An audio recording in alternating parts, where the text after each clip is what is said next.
Aujourd'hui, Dunkerque de Christopher Nolan. This castle belongs to me!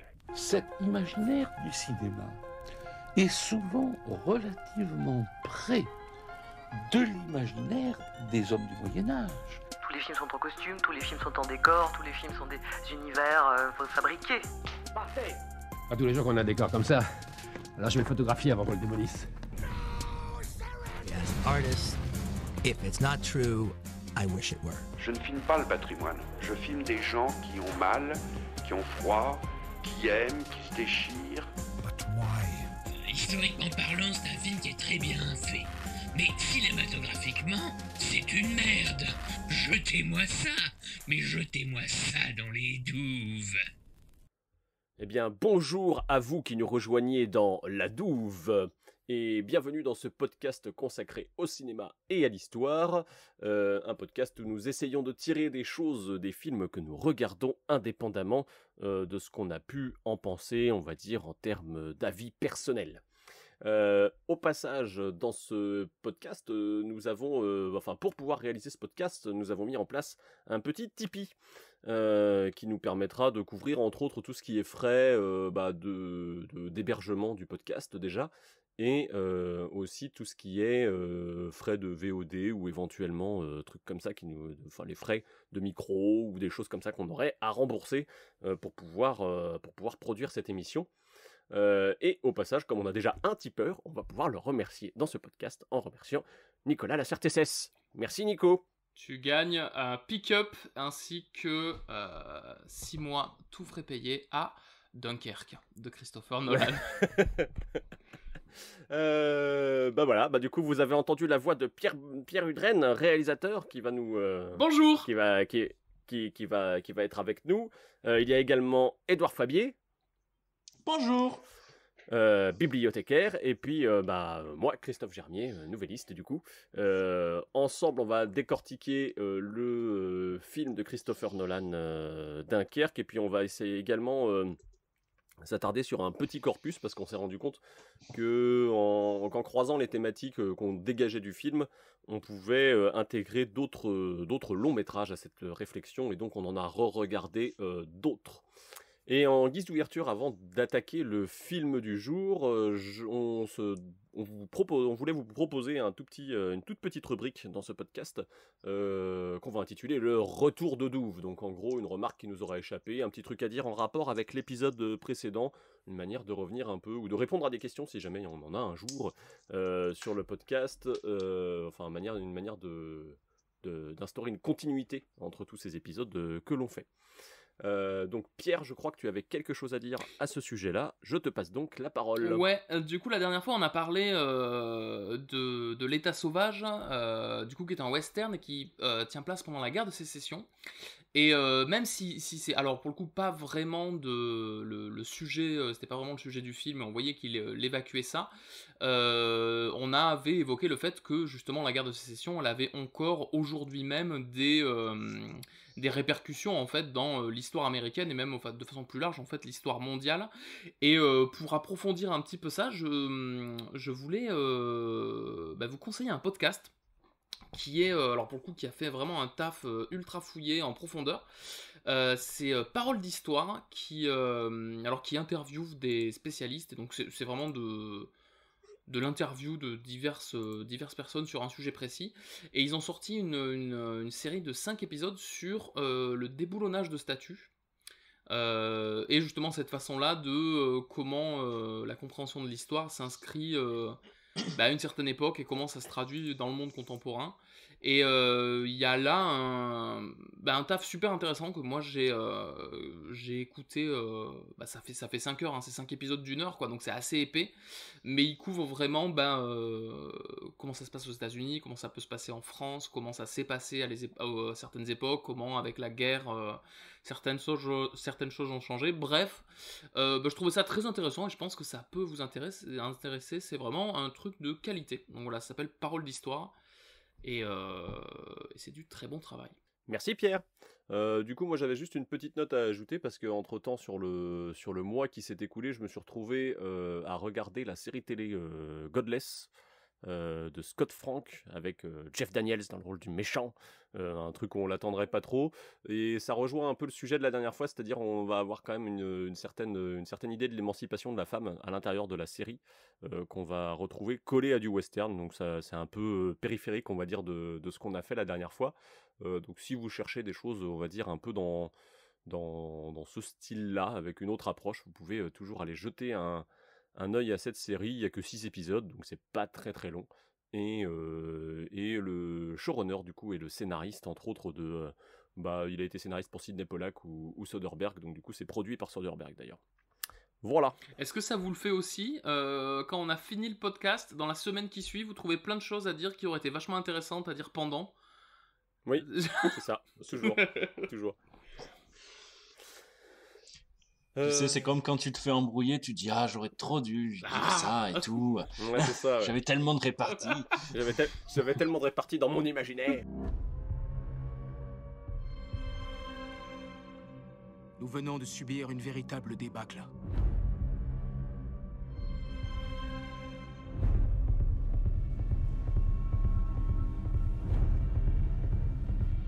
Nous irons jusqu'au bout.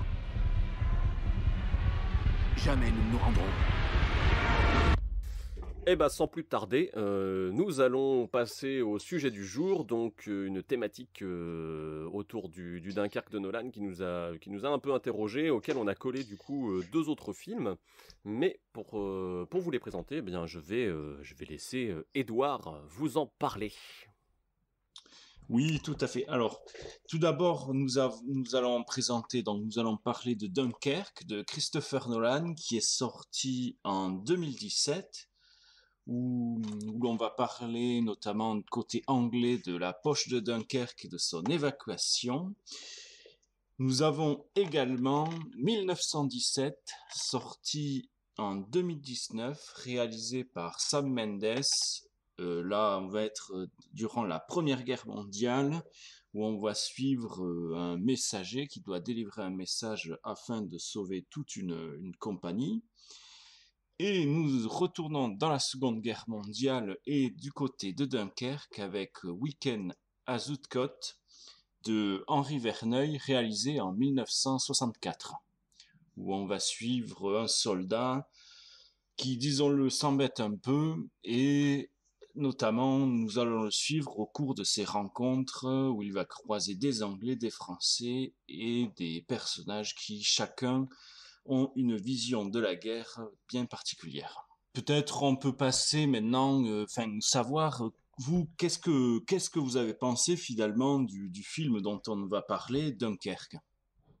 Du coup, Dunkerque, moi je l'ai vu au cinéma quand il était sorti, et ça avait été une assez appréciable, alors que je l'attendais pas plus que ça.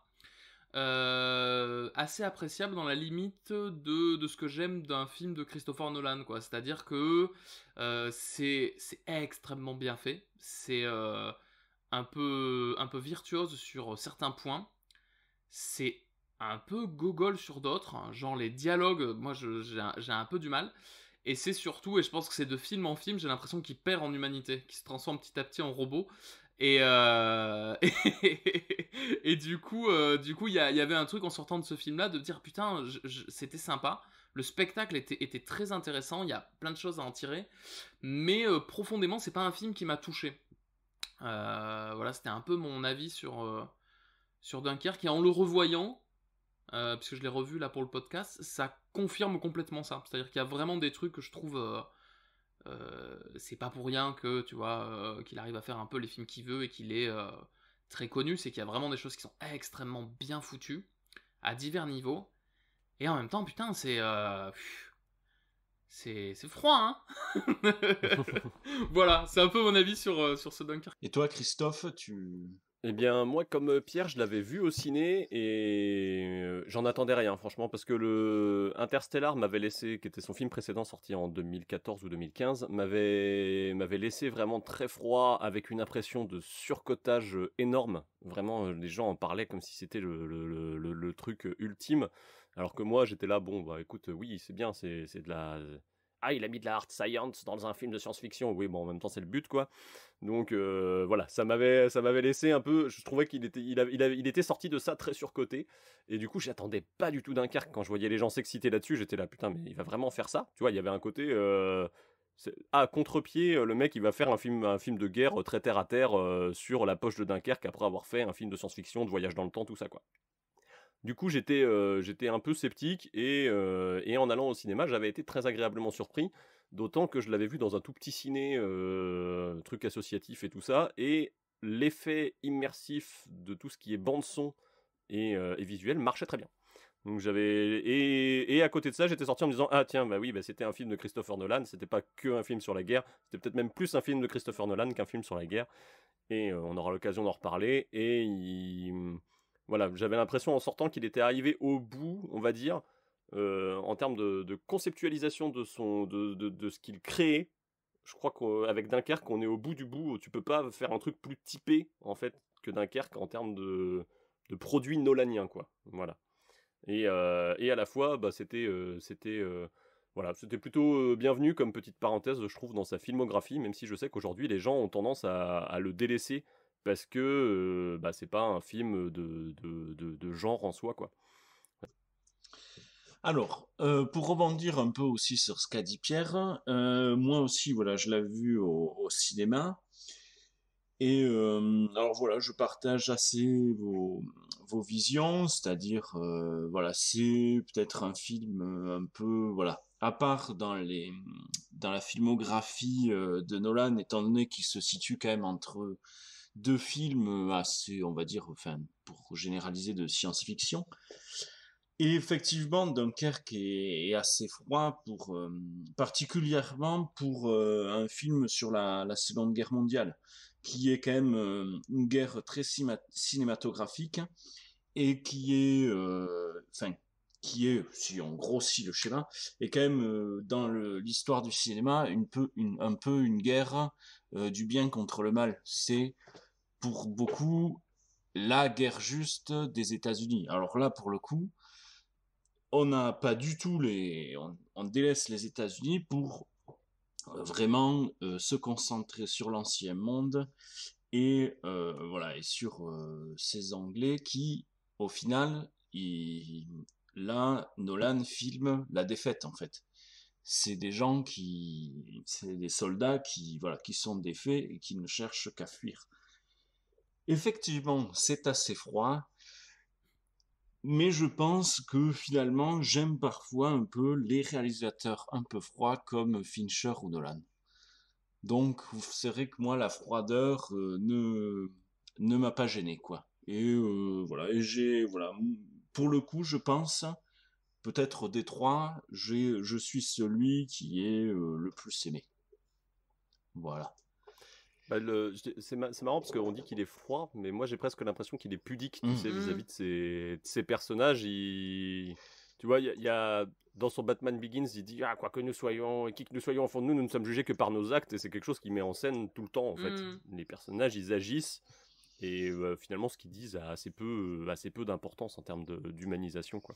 Disons que c'est un réalisateur de l'action finalement. Ce qui l'intéresse, c'est ce que font les personnages, quoi. Après là, il y a une volonté un truc qui amplifie peut-être les choses qu'il faisait déjà, c'est le fait que, tu vois, c'est la guerre, et donc tu sais, c'est des personnages en uniforme qui ont, on va en parler certainement à un moment, mais c'est que des jeunes, qui ont un peu tous la même gueule, dont on connaît pas le nom. Enfin, tu vois, il y a un truc vraiment, une esthétisation, je pense, encore plus importante de ce qu'il faisait d'habitude, quoi. Et du coup, là, c'est un peu... c'est vraiment, bah, comme tu disais, quoi, c'est poussé au max, quoi. Un peu ces trucs à lui, poussés au maximum... Mais moi, je trouve ça pas déplaisant en soi, mais disons que intérieurement, j'ai un peu moins d'affect. Et je pense qu'on va peut-être parler de Weekend à Zuidcote, du coup, qui est genre l'opposé complet de celui-là à plein de niveaux, alors qu'il retrace en fait le même événement historique. Et je sais que moi, ouais, quand on a parlé directement on va faire Dunkerque, de suite, je me suis dit, attends, mais... Dunkerque, il y a une version que je préfère de cette histoire-là, qui est celle réalisée par Verneuil, quoi. Avec, c'est très français, quoi, on va dire. Ici, il y a la mer. Là, il y a les Fridolins qui avancent. Et nous, on est là. sur une petite bande de terre qui rétrécit. La petite poche se rétrécit de plus en plus. Et l'embarquement? À vrai dire, en principe, on n'embarque que les Anglais. Sacré curé, hein. Fiez-vous à eux pour être toujours bien informés, hein. Ils fourrent leur nez dans tous les trous, ces sacrés curés. Le curé t'emmerde, tu comprends? Sinon, t'as un drôle de vocabulaire, toi, pour un ecclésiastique. Je m'adapte. Dans ce cas, je vous propose, sans trop de préambule, de passer à l'analyse. Alors, juste pour rappel, Edouard a cité le corpus qu'on a revisionné ou qu'on a visionné il y a peu, pour ce qui est 1917, Dunkerque et Zuidcote. Le dénominateur commun qu'on a trouvé à tout ça, quand même pour le préciser, c'est le rapport au temps dans un contexte de guerre. Et alors autant Zuidcote et Dunkerque avaient une approche qui semblait évidente à mettre en relation. 1917, pour nous, je pense que je peux le dire pour nous, s'explique par le rapport de la temporalité à la guerre, le choix réduit, on va dire, de l'action du scénario. Ça se passe en 24 heures dans les deux cas, même si dans Dunkerque c'est un peu différent. Comme si ce rapport au temps était nécessaire maintenant pour raconter la guerre. Donc du coup, on avait choisi de les mettre en relation, et je pense qu'il fallait expliquer cette petite note d'intention avant de passer à la partie purement analytique de ces trois films. Un des points qui est intéressant sur le Dunkerque de Christopher Nolan, c'est que à l'heure d'aujourd'hui, c'est le film qui, ayant comme sujet la Seconde Guerre mondiale, a le plus rapporté au box-office, éclipsant notamment l'énorme succès qu'avait été Il faut sauver le soldat Ryan de Steven Spielberg à l'époque. C'est deux films très différents, deux films qui n'abordent pas du tout les choses de la même façon. Mais c'est intéressant parce qu'on peut se poser la question de comment est-ce qu'en prenant un réalisateur de genre, en tout cas un réalisateur qui a fait ses armes dans une autre catégorie que le film de guerre, on en arrive à obtenir ce genre de résultat au box-office. Je pense que c'est un peu le même genre de constat pour 1917. Je pense que il y a un effet Sam Mendes du fait de ses succès avec Skyfall et Spectre qui du coup viennent gonfler, on va dire, le résultat du film. Donc voilà, donc Nolan, il y a un effet sur ce film-là, il a beaucoup rapporté, mais petit truc, en France, il a fait moins d'entrées que Week-end à Zuidcote. Et du coup, ah ouais, c'est tout. Bah oui, parce qu'il a fait 2,5 millions d'entrées, Week-end à Zuidcote on a fait 3 millions, mais tu peux pas non, tu peux pas comparer, il y a un film qui est sorti... Tu peux pas comparer 3 millions d'entrées en 1964 et 2,5 millions dans le paysage cinématographique estival, on va dire, de 2017, quoi. C'est pas du tout les mêmes choses. Mais voilà, il a fait moins d'entrées, et du coup, je sais qu'il y a des gens qui s'en sont servis un peu de mauvaise foi comme argument pour dire que le film était moins bien, tu vois. Alors que, enfin, tu vois, maintenant, c'est un peu étrange. Alors là, du coup, ça sort du contexte historique, mais nous, on est le 23 août. Clairement, le prochain film de Christopher Nolan est censé sauver les cinémas français, quoi, tu vois. Il y a aussi ce truc-là de dire Nolan, en fait, c'est quelqu'un qui fait venir les gens dans les salles de cinéma. Et du coup, en fait, c'est marrant, il y a un truc global. Je pense qu'aussi, il y a eu une campagne de publicité qui était énorme, tu vois, pour ce film-là. Les gens, mine de rien, l'histoire, ça les intéresse. Et là, de voir un réalisateur qui, tu vois, a fait des Batman et des trucs très grand public, aborder ce truc-là, je pense que c'est enfin, de la part de tout le monde, du studio qui a produit le truc et tout, c'est la meilleure façon de faire un carton, quoi, en fait. Il y a un peu ce truc-là. Oui, et puis en plus il vient un peu avec toute son équipe, quoi. Je veux dire, que ce soit du côté technique, avec le directeur de la photo, c'est celui avec qui il a bossé sur Interstellar, son monteur, c'est son monteur qui le suit depuis très longtemps. Il y a un effet équipe un peu avec Nolan qui existe, genre il vient avec Hans Zimmer, il vient avec, tu vois, il a son truc à lui. Et il vient avec ses acteurs, et tu mets Tom Hardy dans le film avec la cote qu'il a auprès du public, enfin ça a peut-être un peu baissé parce qu'on le voit un poil moins maintenant, mais à ce moment-là il sortait de son rôle de Bane, bon on peut dire ce qu'on veut sur le rôle de Bane et sa mort pourrie, mais du coup il y a quand même un effet Tom Hardy, tu vois, qui marche. Cillian Murphy, c'était le début de Peaky Blinders, ça marchait à fond, enfin tu vois. Tout était réuni dans ce film. Il y avait même le mec des One Direction. Enfin, tout était là, ça. finalement. Mais c'est marrant ça, parce qu'apparemment Nolan justement savait pas qui c'était. A priori, il savait pas qui c'était, mais je sais pas comment ça se passe. Est-ce qu'il y a quelqu'un, la directrice de casting, qui dit non, il va passer, t'inquiète, il va ça va aller, et qui sait que derrière, tu vois, t'as les gens qui sont fans de One Direction qui vont se retrouver au cinéma, dire oh là là, qu'est-ce qu'il est beau ce soldat. Alors que c'est pas du tout l'idée. Mais en tout cas, c'est quand même un film qui a coûté cher. Il vient avec toute son équipe, il y a un peu la gageure que ça rapportera au box-office. Et du coup, bah, le film va traiter de la poche de Dunkerque. Est-ce que, Edouard, tu nous fais un point sur la poche de Dunkerque ? Tout à fait. Monsieur Histoire. Alors, la poche de Dunkerque, finalement, les forces franco-anglaises vont se retrouver dans cette ville à la suite de la défaite de 1940, qui vient juste après la période que l'on appelle la drôle de guerre. Période qui qui commence par la déclaration de guerre franco-anglaise contre l'Allemagne et qui se finira avec l'offensive et la Blitzkrieg allemande. Cette poche de Dunkerque, c'est voilà, les forces franco-britanniques battent en retraite et ça va conduire du coup à la bataille de Dunkerque et à l'opération Dynamo afin d'évacuer cette poche. Juste je me permets petite réflexion.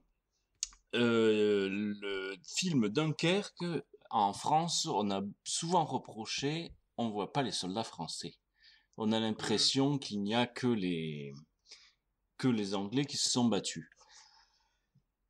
Et on les voit. C'est ça. On les voit au tout début du film, on les voit vite fait.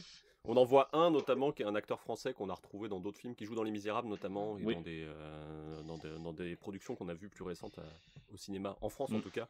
Voilà. Alors certes, c'est pas les personnages centraux du film, mais on les voit et clairement, contrairement à Week-end à Zoutcote où on voit les Anglais, les Français, là, c'est effectivement plus centré Dunkerque est plus centré sur les forces britanniques, ce qui, ma foi, ne m'a pas choqué. Oui, Pierre ?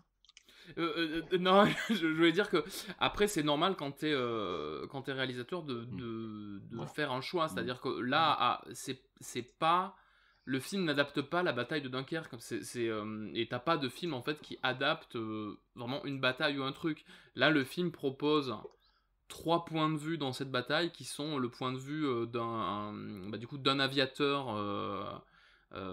D'aviateurs en tout cas anglais donc qui vont survoler la bataille un peu, de ce soldat anglais du coup qui va essayer de s'embarquer et de l'équipage du coup de civils anglais qui vont essayer de venir les récupérer. Et du coup c'est un choix qu'a fait Nolan. Après je pense que quand tu regardes Week-end à Zuidcote, même si on voit autant tu vois les Anglais qu'on voit les Français dans Dunkerque, c'est-à-dire que on est quand même essentiellement dans Week-end à Zuidcote avec tu vois un équipage de Français, et du coup forcément t'es essentiellement avec eux et t'as 3 Anglais qui passent en fond quoi, et qui servent surtout de figuration en tout cas tu vois.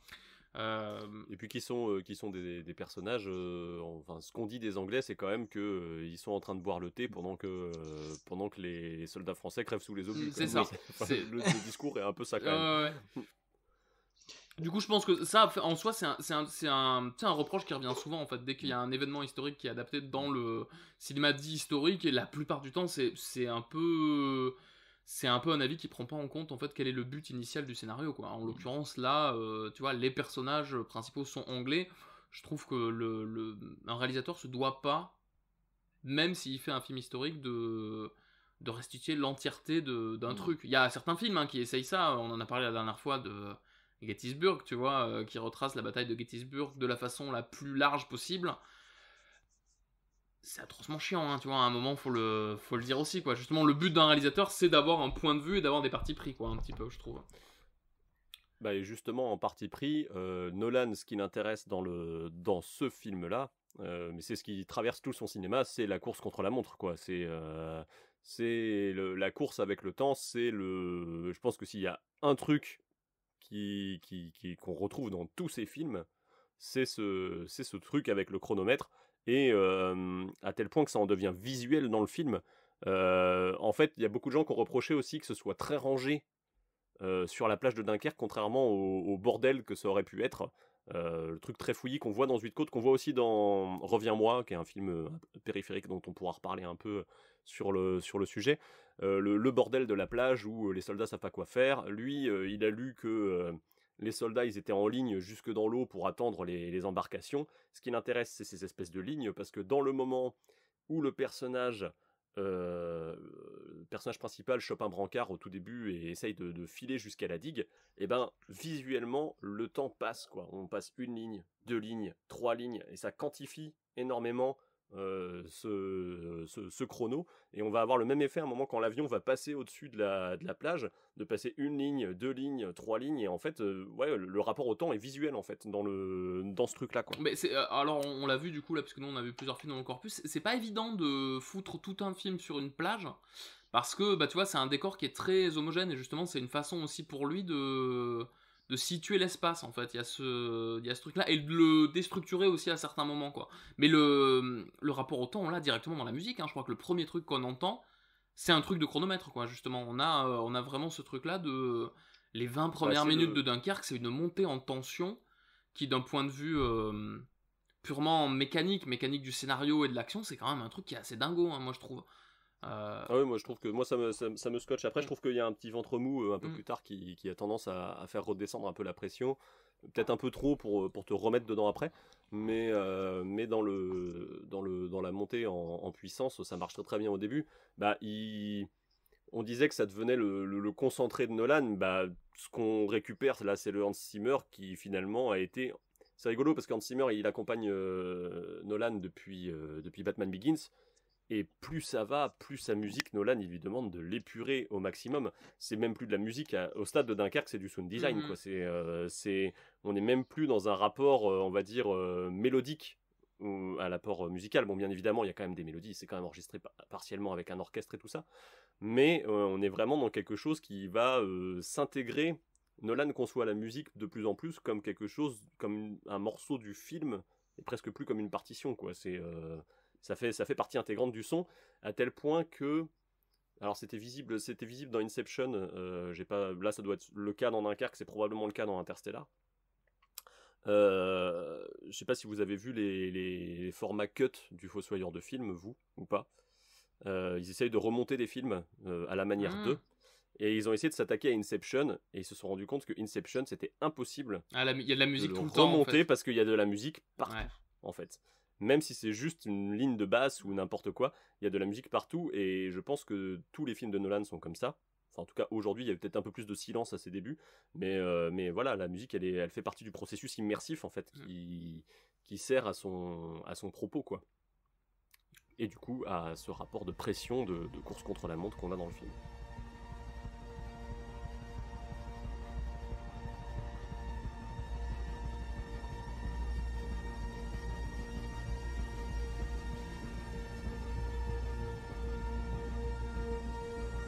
What do you see?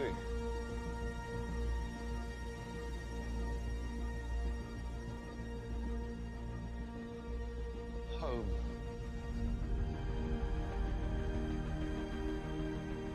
Une autre des caractéristiques du cinéma de Nolan, c'est son rapport à l'héroïsme. On va dire, ses protagonistes, dans la plupart de ses films, alors c'est pas le cas dans tous, ne tuent pas. Il y a un rapport à la violence qui est assez, une fois de plus, comme avec ces personnages, qui est assez pudique.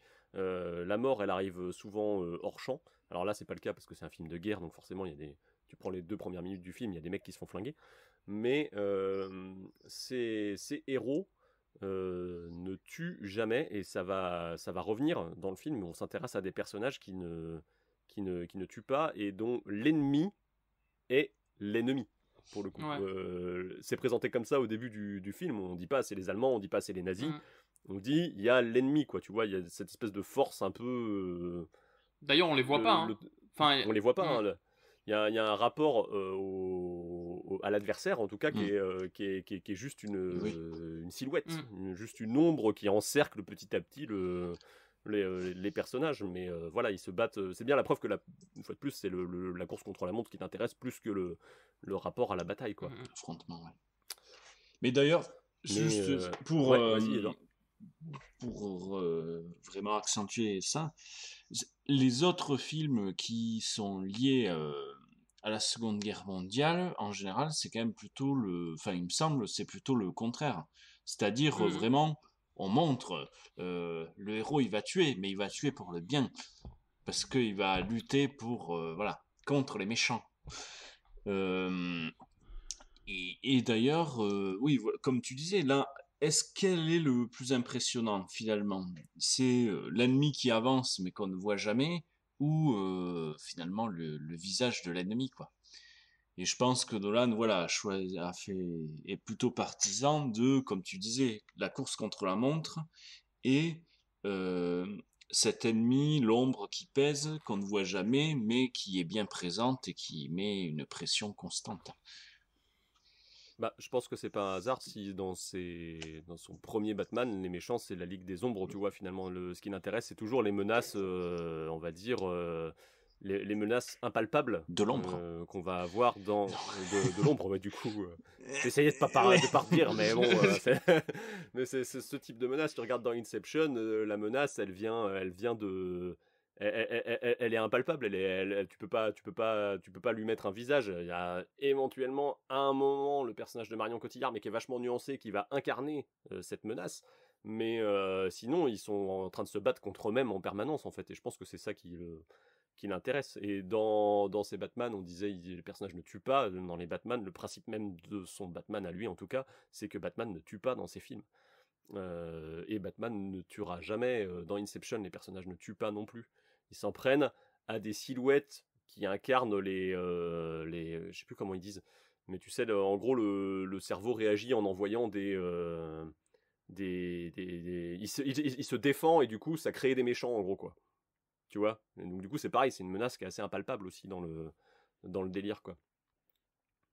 Mais ouais, du coup, c'est ça, c'est vraiment, quand on disait qu'on a vraiment l'archétype du film nolanien, on retrouve ça dans Dunkerque une fois de plus, quoi. Après, est-ce que c'est pas un peu lié aussi à notre époque? C'est-à-dire tu vois, on est... en tout cas, j'ai l'impression, cinématographiquement parlant, dans des films qui sont de plus en plus pacifistes. Le personnage ne tue pas plus. Alors, le film est beaucoup plus aigre, je trouve, mais dans Week-end à Zuidcote, tu vois, le personnage tue.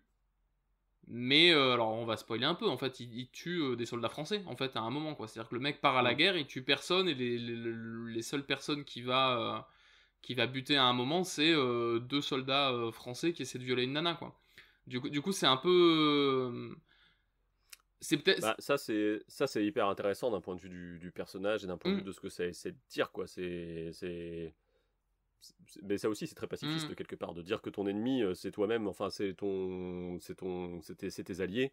Il y a quelque chose dans ce discours-là qui est très intéressant. Surtout que Week-end à Zuidcote, il vient quand même... Alors, je sais pas si cet épisode-là fait partie du livre de Robert Merle. Ah, ça je sais pas, c'est possible, ça me semble pas impossible. C'est possible, ouais. Mais alors si... Je pense que oui, Edouard. Ouais, ok. Donc si cet épisode-là est bel et bien dans le bouquin de Robert Merle, le bouquin de Robert Merle, il sort quand même en 49, donc on est 4 ans après la guerre. Je pense que c'était... Alors peut-être que je peux me planter, mais moi je vois ça comme quelque chose d'assez couillu, de dire 4 ans après la fin de la guerre, les méchants c'était pas les Allemands, c'était nous, quoi. Ouais. Il y a donc, dans le film de... Enfin pas dans le bouquin... Là, le film de Verneuil, du coup, il y a ce truc-là des personnages qui sont... Chacun ont un caractère qui est quand même très... Les personnages secondaires ont quand même des... Tu vois je sais pas, des espèces de patterns qu'on va retrouver après, mais tu sens que par exemple Pierre Mondy dans le film, qui est un peu le magouilleur de l'équipe, clairement, tu vois, il est annoncé à un moment que la capitulation elle arrive. Tu sens que lui il va collaborer, quoi, à un moment. Il y a ce truc-là. Tu sens aussi que le personnage de... Comment il s'appelle ? De Jean-Pierre Mariel, qui du coup lui est un curé. Alors du coup, pareil, on est sur des personnages très archétypaux. Lui, à l'inverse, tu te dis, il est en train de perdre la foi, mais très possiblement, il rentre dans la résistance à un moment. Il y a un peu ce truc-là dans je trouve dans Week-end à Zuidcote, qui est beaucoup plus... Les personnages sont peut-être un petit peu plus larges, quoi. Edouard, ouais. Je pense, pour te rejoindre, le personnage de Pierre Mondy, c'est carrément dit que il va être au marché noir. Hein. Il dit, j'ai acheté une ferme, j'ai fait des réserves. Il dit qu'il a fait voilà, des provisions de bottes, etc. Et que ça va valoir cher plus tard. Donc clairement, on sait que le personnage de Pierre Mondy, plus tard, ça sera un pourri, quoi, plus ou moins. Ouais. Il y a ce truc-là, mais qui est assez... Alors pour le coup, ça va et avec le cinéma de Verneuil un petit peu, qui souvent, fait la part belle à des personnages qui sont quand même assez... personnages, quoi, des trucs un petit peu, je sais pas comment on dit, truculents, ou en tout cas assez caractérisés, et en plus les bouquins de Robert Merle en général, qui aiment bien justement aller explorer des trucs un peu douteux, tu vois, de certaines caractéristiques humaines, quoi. C'est marrant parce que Nolan, par contre, à l'opposé, le personnage n'a même pas de prénom, hein. Il y a ce truc-là qui est fou aussi, quoi. Mais cette idée, il y a aussi cette idée de s'intéresser maintenant, je pense, à la guerre par le biais des anonymes, pour que ce soit tout le monde. Et je pense que Nolan, il cherche ça aussi. Il l'a dit clairement en interview, parce qu'il parlait on lui a reproché, tu sais, que les décors soient pas toujours justes, qu'il y ait des anachronismes. Il a dit, mais je m'en fous des anachronismes, parce que moi, je veux faire un film qui parle à des gens en 2017. Donc, si jamais je dois trancher entre l'universalité et la réalité historique, je prendrai l'universalité, tu vois. Parce que je veux que ça parle aux gens. Et quelque part, c'est aussi la différence entre le film de Verneuil et le film de Nolan. C'est que le film de Verneuil s'adresse à des gens qui ont connu la guerre. Ouais, complètement. Du coup, on n'est pas du tout dans les mêmes choses. Moi, je sais qu'il y a des dialogues qui m'ont marqué. Ils parlent de matériel militaire. Comme si c'était je sais pas, moi ça m'a marqué, mais peut-être pas vous, mais le fait que les mecs soient là, ça c'est un 77, ça c'est un 75, t'as vu, j'ai un FM, et du coup j'étais là, attends, FM, ah oui, fusil mitrailleur, mais tu vois, à aucun moment c'est explicité, alors qu'aujourd'hui on serait obligé de le faire, tu vois, quelque part, et les gens ont pas la référence de ce langage là, et Verneuil peut se permettre du coup de l'utiliser. Je pense que le bouquin de Robert Merle est comme ça aussi, mais du coup voilà, on parle à des gens qui ont vécu la guerre, donc on raconte pas du tout les mêmes choses pour ces gens-là et pour des gens qui en 2017 ne l'ont jamais connu. Et c'est là que je pense Nolan a besoin de ce processus immersif pour dire si tu avais vécu la guerre pendant 1 heure, tu aurais vécu avec ce niveau de pression, en fait. Et je pense que c'est ça qu'il va chercher. Oui, pour reprendre ce que tu disais, ça s'adresse à des gens qui ont fait la guerre ou même tout simplement qui ont fait leur service militaire. Parce que... Ah oui, c'est con, oui, tout à fait, ouais. Parce que c'est vrai que, bon, par exemple, moi j'ai un père qui a fait son service militaire, mais pour lui, voilà, ça lui parle FM, PA, 77... en plus, enfin voilà, il était dans l'artillerie. Du coup, ça lui parle. Mais c'est vrai que PA, pistolet automatique, FM, voilà, fusil mitrailleur. Les gens qui ont fait leur service militaire, ça leur parle. Contrairement à des jeunes qui, comme nous, sont passés planqués finalement. Non, sont passés planqués, après. Hein, de Dieu. Sont passés après 96. Enfin voilà. En France, là, c'est l'année où le service militaire a été révoqué. Pour nous, voilà, on n'a pas surtout ce rapport au militaire qui est comme à l'époque. Pour nous, le militaire, quand même, c'est une armée de métier. C'est pas, on fait plus nos classes, quoi. Du coup, c'est vrai que voilà, il y a un rapport au militaire qui est différent, ouais. Oui, Pierre, hein. Et non, mais je me demande si dans la volonté de Nolan aussi, alors ça rejoint parce que dans 1917, il y a un peu le même propos, et ça c'est très intéressant dans la façon dont c'est traité, je trouve, c'est le fait que le soldat de base, et ça on en a, alors maintenant je pense que ça devient la norme, mais en fait avant c'était pas le cas cinématographiquement parlant, le soldat de base c'est un bébé, quoi. C'est-à-dire que les soldats dans Dunkerque, c'est des mecs qui ont 18 ans, enfin c'est des ados, quoi. Et visuellement, tu vois, c'est One Direction, quoi. C'est vraiment... C'est Tommen Lannister dans... Oui, c'est ça, c'est Tommen Baratheon Lannister dans 1917, du coup. Oui, non, mais c'est ça. En fait, il y a vraiment ce truc-là qui est vachement intéressant parce que le fait est que, oui... tu vois, à l'époque, il y avait pas mal de petits jeunes qui se retrouvaient dans l'armée, mais il y a aussi une volonté qui est que t'avais pas la même gueule jeune tu vois, dans les années 40 que un jeune de maintenant. Quand tu vois les images d'archives, on les voit notamment dans Reviens-moi, justement, où tu vois les images d'archives des mecs qui sont embarqués sur les bateaux. Tu sais qu'ils ont, tu vois, qu'ils ont la vingtaine, mais clairement, t'as pas la même gueule quand t'as la vingtaine à l'époque que la vingtaine maintenant, en fait. Et du coup, cette volonté de prendre, elle est très actuelle, en fait, de prendre des acteurs très très jeunes pour jouer les troufions de base, en fait, elle est aussi très, très importante chez Nolan et chez Sam Mendes qui fait un petit peu le même choix, en fait. Je sais pas ce que vous en pensez de ça. Mais je pense qu'il y a moi je trouve qu'il y a une approche entre guillemets aujourd'hui qui est plus réaliste, c'est-à-dire on envoyait quand même des jeunes à la guerre. La guerre, elle n'a pas été faite par des mecs qui avaient 40 balais, qui étaient tranquilles avec leurs femmes. Non, elle était, même encore aujourd'hui, voilà, les soldats, ils sont plutôt jeunes, hein, faut dire ce qui est. Et juste pour reprendre, voilà, ce qu'on avait évoqué tout à l'heure, je trouve que dans le film de Dunkerque et même dans les films sur la Seconde Guerre mondiale qui aujourd'hui sont tournés et sont faits, on reprend des thématiques finalement qui sont chères plutôt à la Première Guerre mondiale, c'est-à-dire le pacifisme. Voilà, jusqu'à il n'y a pas très longtemps, la Seconde Guerre mondiale, c'était une guerre juste. C'était une guerre du bien contre le mal qu'il fallait faire. Contrairement à la Première Guerre mondiale, où on avait l'impression juste le conflit des puissants, qui envoyaient leur peuple, les jeunes à la guerre. Oui, Pierre. Non, il y a aussi peut-être le fait que c'est justement cette bataille-là, Dunkerque, et en fait tout ce qui se passe pendant les événements de la Seconde Guerre mondiale, mais avant, qui est en fait encore très rattaché justement au souvenir de la Première Guerre mondiale. C'est-à-dire que là, les costumes des soldats français qu'on voit dans 8 Côtes et qu'on voit vite fait dans Dunkerque, c'est en fait les mêmes habits qu'ils avaient, tu vois, pendant la Première Guerre mondiale à peu près. Et souvent les films qui opposent vraiment alors je grossis le trait, hein, évidemment, mais tu vois, le soldat américain ou le soldat anglais ou le gentil résistant français au méchant nazi, tu vois, comme ça va être fait après, ce qui cinématographiquement est quand même très pratique, en fait. C'est souvent des films qui se passent après, si tu veux, dans la deuxième partie de la guerre, et du coup je pense que cette histoire de Dunkerque, en fait, c'est marrant, elle est symptomatique de... On n'y est pas encore, quoi, tu vois. Il y a un peu ce truc-là de on est avant. En fait, c'est souvent présenté de toute manière, Dunkerque, que ce soit présenté comme une défaite ou comme le miracle de Dunkerque, comme disent les Anglais. Ce qui est rigolo, parce que du coup, c'est quand même marqué à la fin du carton introductif de Dunkerque, quand même, ils attendent un miracle. Ah oui, ça fait référence. Dans la culture anglaise, je pense que, paf, les gens, ils percutent, quoi. Nous, on a l'appel du général de Gaulle, et eux, ils ont le discours de Churchill post-Dunkerque, en fait.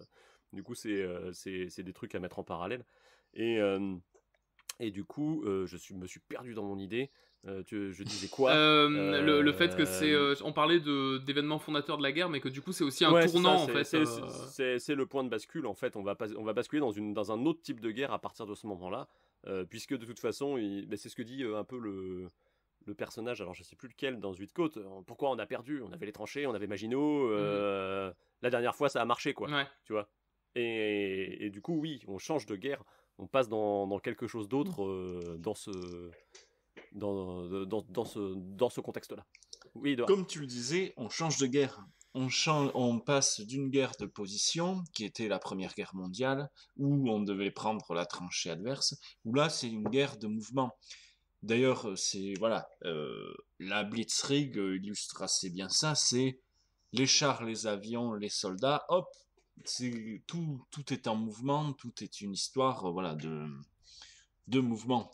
Et c'est deux guerres bien différentes que dans une côte, on a l'impression les Français n'ont pas vu venir presque. Et d'ailleurs, il y a un truc qui est marrant avec cette histoire de mouvement, c'est que dans le Dunkerque de Nolan, ce qu'on a comme vision un peu héroïque, c'est l'avion. Ouais, complètement. Donc, alors après, ça c'est pareil, en rematant Interstellar, je pense que c'est une thématique chère à Nolan.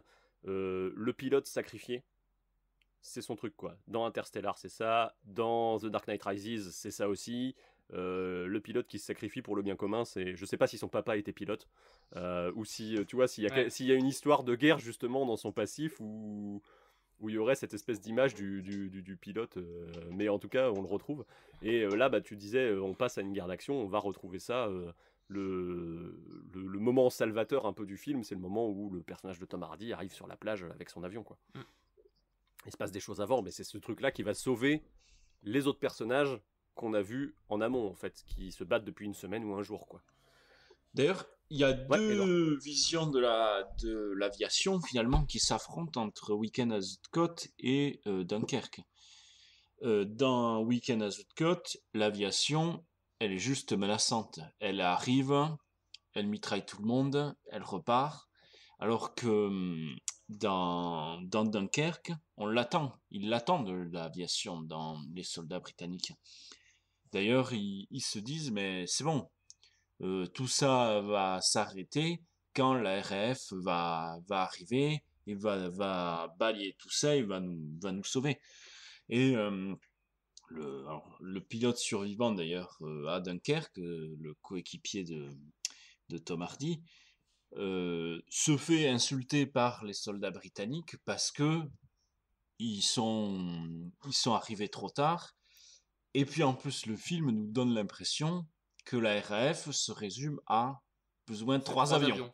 Voilà. C'est ça. 3 avions, dont un qui s'est terminé dès la première minute, quoi. Ouais. Bah, ça, ça, on peut en parler. C'est le côté intéressant du film de Nolan. C'est ce côté je vais filmer avec du vrai, même si j'en ai pas assez, quoi. Ouais, complètement. Oui, ça, on va en parler. Il y a ce truc-là. C'est ce qui rend aussi je pense, c'est ce qui fait aussi le caractère, la patte visuelle aussi de son film, c'est d'avoir du vrai dans son film. Il y a très peu de numérique et ça se voit, ça se ressent en fait, presque. Complètement. J'ai envie de dire. Ouais, alors, pour répondre à ta question, le papa de Nolan n'était pas aviateur, mais pilote, directeur de publicité. Mais sa maman qui est américaine a été agent de bord et après professeur d'anglais. Mais agent de bord, c'est-à-dire hôtesse de l'air finalement. Donc une fascination aviation peut-être chez Christopher Nolan. On est vraiment en train de faire la psychologie de... Est-ce que vous pensez que le beau-père de Robert Merle était... Ouais, c'est ça. Non mais je me suis demandé ça, tu vois. C'est marrant parce que c'est 1917 qui m'a mis sur la voie de cette réflexion de peut-être dans le passif de Nolan, il y a des histoires de grand-père ou d'oncle ou d'aviateurs, de pilotes de la RAF dans la famille qui auraient été un peu grandis, je sais pas, dans les dîners familiaux de Noël ou je ne sais quoi, parce que le point de départ de 1917 chez Sam Mendes, c'est les histoires de guerre comme racontait mon grand-père, je sais plus, un des deux, mon grand-père, et du coup c'est pour ça que je me suis posé cette question-là, je pense. Donc les deux se rejoignent finalement, ce télescope. Mais ce qui est intéressant aussi avec Nolan, on parlait du réalisé vrai, qui fait parfois un peu défaut. Il y a un truc dans sa démarche d'approche aussi. Mais alors ça, pour le coup, on peut renvoyer, je pense, au podcast Parole d'Histoire dont on a parlé en début d'émission, qu'il analyse avec au cours d'un des podcasts qui est sorti à la sortie du film. Nolan a préféré se tourner vers les vétérans plutôt que vers les historiens pour la préparation de son film.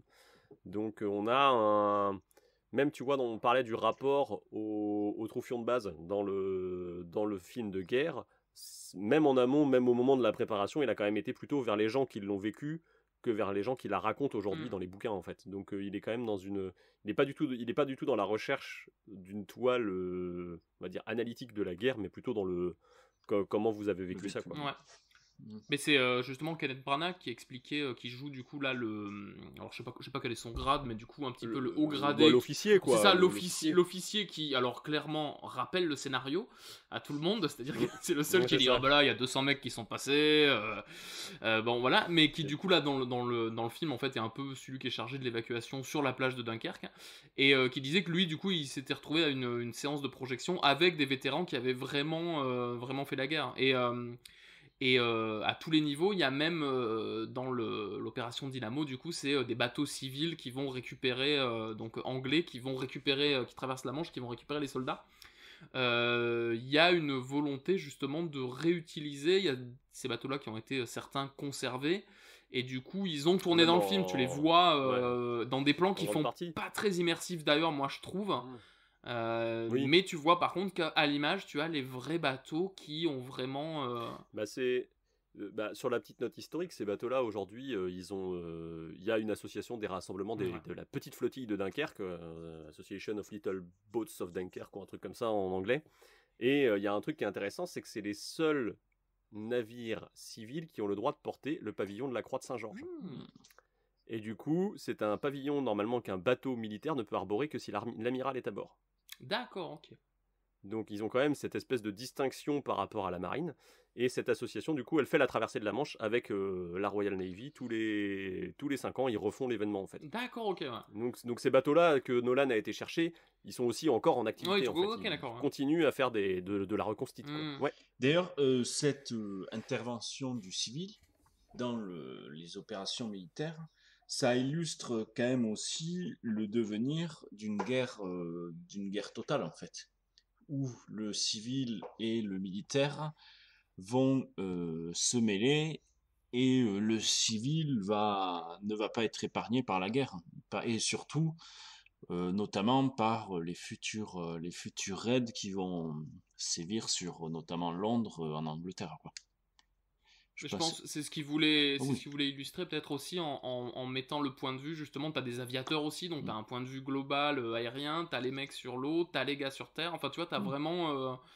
il place ses points de vue pour essayer d'avoir une image un petit peu globale, tout en restant en fait à chaque fois dans l'interprétation très humaine en fait que ces gens-là ont pu avoir, quoi.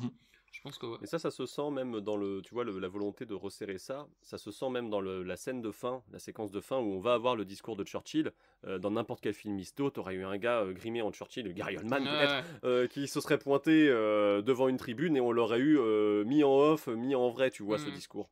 Et lui, il fait le choix de le faire lire à un des soldats, tu vois. Et je trouve que c'est quelque chose qui est quand même assez intéressant en termes de point de vue, parce que jusqu'au bout, il conserve son truc, tu vois, il tombe jamais, on va dire, un peu dans le cliché du film histo, quoi. Mais qui aurait pu prendre ce virage-là, à certains moments en ouverture comme en fermeture. Lui, il reste, tu vois, dans son truc et il le fait jusqu'au bout, quoi. Mais le dernier plan du film même est assez ouf aussi, parce qu'il y a un truc qui ressemble au départ à même, tu sais, une couille de montage quand t'as laissé un rush aller un peu trop loin et qui en fait est vraiment volontaire. T'es sur la tête de ce soldat dont on connaît pas le nom là, du coup, qui est notre protagoniste en fait, bébé premier, quoi, finalement, et en fait t'as tout ce truc là il lit le discours de Churchill et puis alors tu vois des images, tu vois Tom Hardy avec son bateau sur la plage et tout ça, et en fait t'as une espèce de saucée, une montée, et n'importe qui aurait coupé à ce moment là, et tu vois, titre du film, générique, c'est terminé, et en fait là ça monte, et ça coupe et tu vois juste un plan de 2-3 secondes du visage de ce gamin. Et là, bam, cut au noir et ça finit, tu vois. T'as vraiment une volonté de jusqu'au dernier moment, on est avec ce personnage. Dans le montage, il y a ce truc-là, moi, qui m'avait marqué aussi. Ouais, et puis ça vient, ce petit regard, il vient aussi vachement relativiser ce qui vient d'être dit, en fait. En gros, il y a quand même l'idée de l'incrédulité, genre, comment est-ce qu'ils peuvent faire ce genre de discours alors, avec ce que moi j'ai vécu, quoi. C'est comment est-ce qu'on peut transformer ça en victoire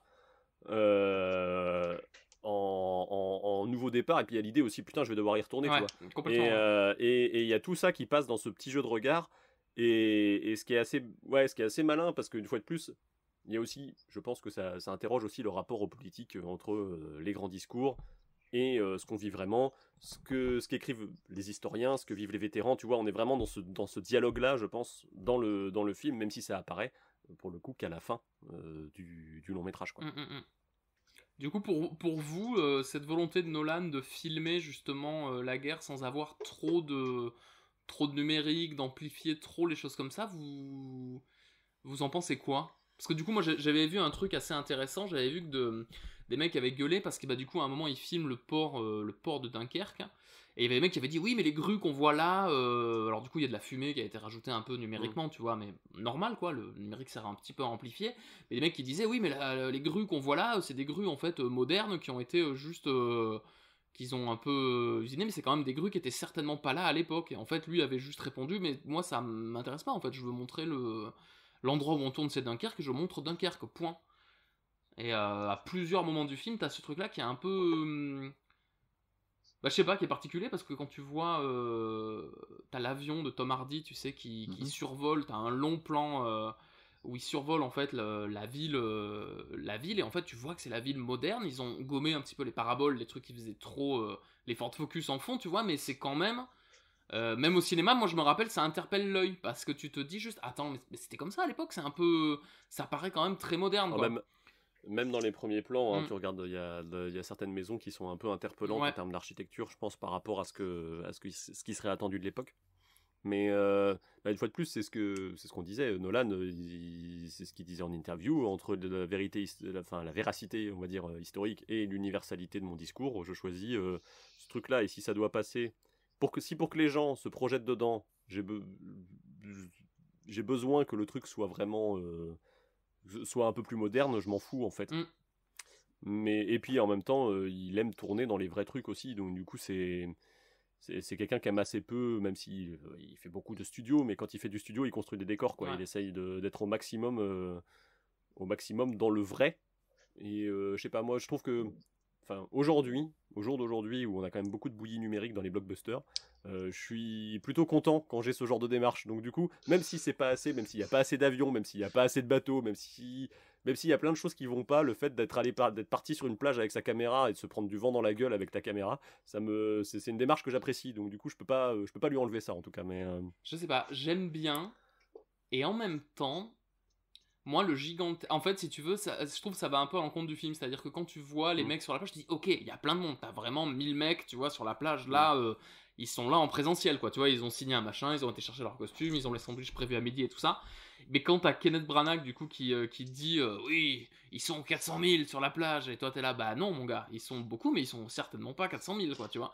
Et je trouve ce truc-là ne marche pas vraiment, alors que de façon un peu paradoxale, dans le film de Verneuil, je trouve que ça marche un peu mieux, parce que le film de Verneuil, c'est essentiellement des dialogues entre des mecs qui causent et qui bouffent du pâté, mais ils se démerdent tout le temps pour avoir, tu vois, une trentaine de camions en arrière-plan et de figurants qui sont juste là à tourner entre les dunes et à marcher, quoi. Et même de façon plus intéressante, dans un film qui a cet événement-là, mais juste à un moment de son scénario, je trouve que dans Reviens-moi, du coup, de Joe Wright, où c'est juste, il y a quelques scènes qui se passent à Dunkerque, il y a une utilisation à un moment du numérique, et puis après il y a pas mal de trucs qui sont faits à l'économie, mais quand on a le personnage alors je sais plus comment il s'appelle, le personnage incarné par James McAvoy. Oui, c'est ça, James McAvoy, du coup, qui il est avec deux autres gars un peu perdus dans la campagne française, et à un moment ils rejoignent la plage de Dunkerque, et d'un seul coup il y a là 2-3 plans qui sont vraiment, tu sens que c'est de la synthèse ou de la multiplication, enfin il y a un truc énorme comme ça, mais où t'as ces mecs là qui sont tout seuls, et d'un seul coup ils débarquent dans une fourmilière, quoi. Et en fait c'est fait en 2 plans, mais je trouve que ces 2 plans là sont plus gigantesques, tu vois, que tout Dunkerque en fait. Et après t'as cette histoire de plan séquence qui est aussi très intéressante dans Reviens-moi, qui est assez marrante, mais là je trouve que tu vois l'utilisation du numérique, elle se justifie et elle est faite de façon très intelligente aussi, tu vois. Après, rien que dans cette scène-là, il y a plus de figurants que dans Dunkerque. Ah ouais ?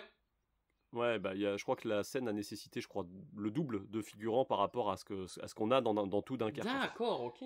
Du coup, on est sur des échelles de temps aussi. Ouais. Je pense que quand t'as besoin de gens pendant 1 mois et demi, t'en prends moins que quand t'en as besoin pour une semaine pour faire ton plan. Mais c'est ça, oui, c'est le pari. Pour expliquer peut-être, du coup, la masse salariale. Reviens-moi. Oui. Un coup, quoi. Non mais parce que le choix de Reviens-moi, du coup, qui est un film dont une partie se passe pendant cette opération, c'est justement de prendre beaucoup de figurants sur une courte période de temps, et du coup dans la façon de filmer ça se ressent, c'est-à-dire qu'on a ces quelques plans où il y a plein de gens sur la plage, et après on a un espèce de plan séquence du diable qui dure, alors plan séquence c'est un mouvement de caméra qui ne s'arrête pas, qui dure 4 minutes 30 où on passe... c'est même un peu déstabilisant en fait, parce que du coup il est complètement taré, quoi. Et même il est ça me scie à chaque fois, ouais, c'est ça, on passe à travers les soldats dans un espèce de bar, puis enfin il y a des civils, il y a une vache qui traîne à un moment, il y a un bateau, il y a des mecs qui courent à Walpé, enfin il y a tout, quoi. Un truc qui qui sort du réalisme même à un moment. Moi j'ai trouvé qu'on se retrouvait chez Fellini. Il y a un truc, il y a des soldats sur un carrousel, tu vois, il y a plein de choses dans ce plan séquence. Il est rien qu'à analyser. Je pense que t'en as pour un autre podcast. Quoi, mais, complètement. Mais c'est assez fou. Ouais. Mais c'est rigolo parce que en plus Christopher Nolan se réclame un peu de ce truc-là. Quand il a dit je me suis intéressé à Dunkerque et quand j'ai essayé de chercher ce qui avait été fait sur le sujet. Je suis tombé sur le plan séquence de Reviens-moi et je me suis dit c'est intéressant mais qu'est-ce qu'on pourrait raconter juste avec cette plage en fait. Du coup c'est un peu son point de départ presque narratif, c'est ce truc là quoi. Donc comme quoi ça a un impact. Mais Reviens-moi, si vous avez l'occasion de le voir, c'est un film qui est particulier. C'est intéressant. Ça m'a surpris, je savais pas du tout à quoi m'attendre. Le titre français est vraiment nul. je trouve il rend vraiment le titre avec l'affiche, ça fait vraiment très sirupeux, très à l'eau de rose, et le film raconte quand même beaucoup d'autres choses, et c'est rigolo parce qu'ils abordent aussi des sujets sur le chocolat pendant la guerre. C'est ça. Il y a plein de petits trucs comme ça qui te renvoient à cette époque-là. Alors je pense que ça vient du bouquin de base, qui est un bouquin écrit par je ne sais plus qui, mais qui est un grand bouquin de littérature anglaise. Ça, c'est genre si tu veux présenter une agrégation en anglais, ça fait partie du corpus et tout ça. Quoi. C'est tiré du roman Expiation de Ian McEwan, voilà, du coup, et qui est effectivement, alors que nous on connaît pas trop, mais qui est un gros truc un gros truc littéraire. De littérature anglaise. Complètement. Ouais, c'est ça. Ce qui explique aussi, je pense, alors il y a un côté c'est Joe White, mais aussi parfois ce côté un peu boursouflé du film qui peut parfois un peu agacer aussi. C'est un film qui s'auto-regarde un peu aussi. Le film a une forme particulière parce qu'il y a des trucs qui font très cinématographiques. Il y a des trucs de point de vue notamment qui font que moi la première partie je m'attendais vraiment à un truc, tu vois, dans un château. Oh là là, j'ai une belle robe et je... Vraiment le gogol quoi, qui veut voir que des films où ça pète. Non mais tu vois, je m'attendais un peu à film de robe avec Keira Knightley, et en fait tu vois, après coup en fait j'ai finalement trouvé cette partie là peut-être la plus intéressante parce qu'il y a tout un truc assez génial de point de vue qui au cinéma en tout cas est super intéressant quoi, de la même situation qui est vue par plusieurs personnages, donc t'as plusieurs interprétations.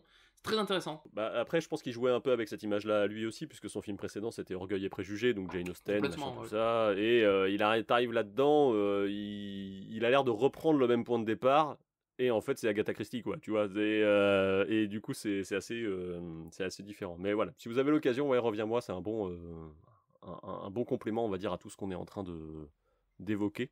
Il m'a énervé, hein. Moi la fin m'a énervé, hein.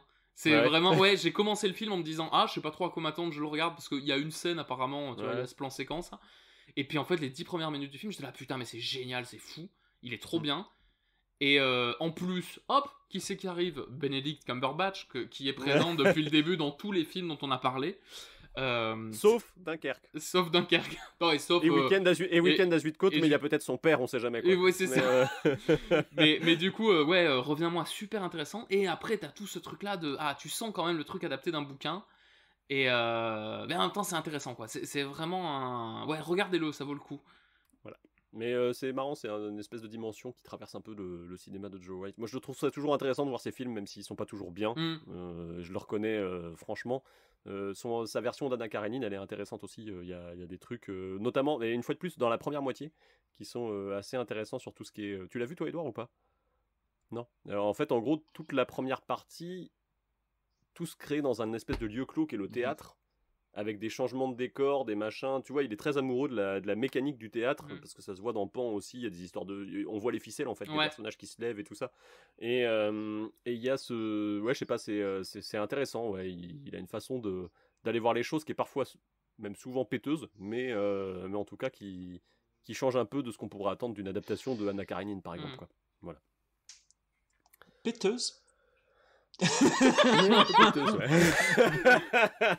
Non mais c'est vrai, je vois ce que tu veux dire. Il y a un côté un peu à un moment tu te dis c'est quand même un film qui a conscience de oh mon dieu regardez là je fais des trucs un peu foufou et tout ça se branle un peu la bite hein, quand même. Il y a Edouard est choqué. Non, bah après, alors évidemment, regardez-le, c'est que notre avis perso à nous individuellement, quoi.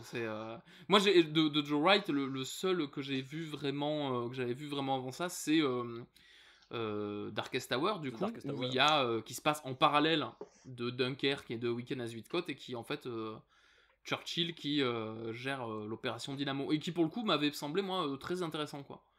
Beaucoup moins péteux, beaucoup moins turbo branlette, beaucoup moins turbo branlette, même si c'est un peu le Gary Oldman show, quoi. Edouard, tu as quelque chose à redire à tout ça? Choqué.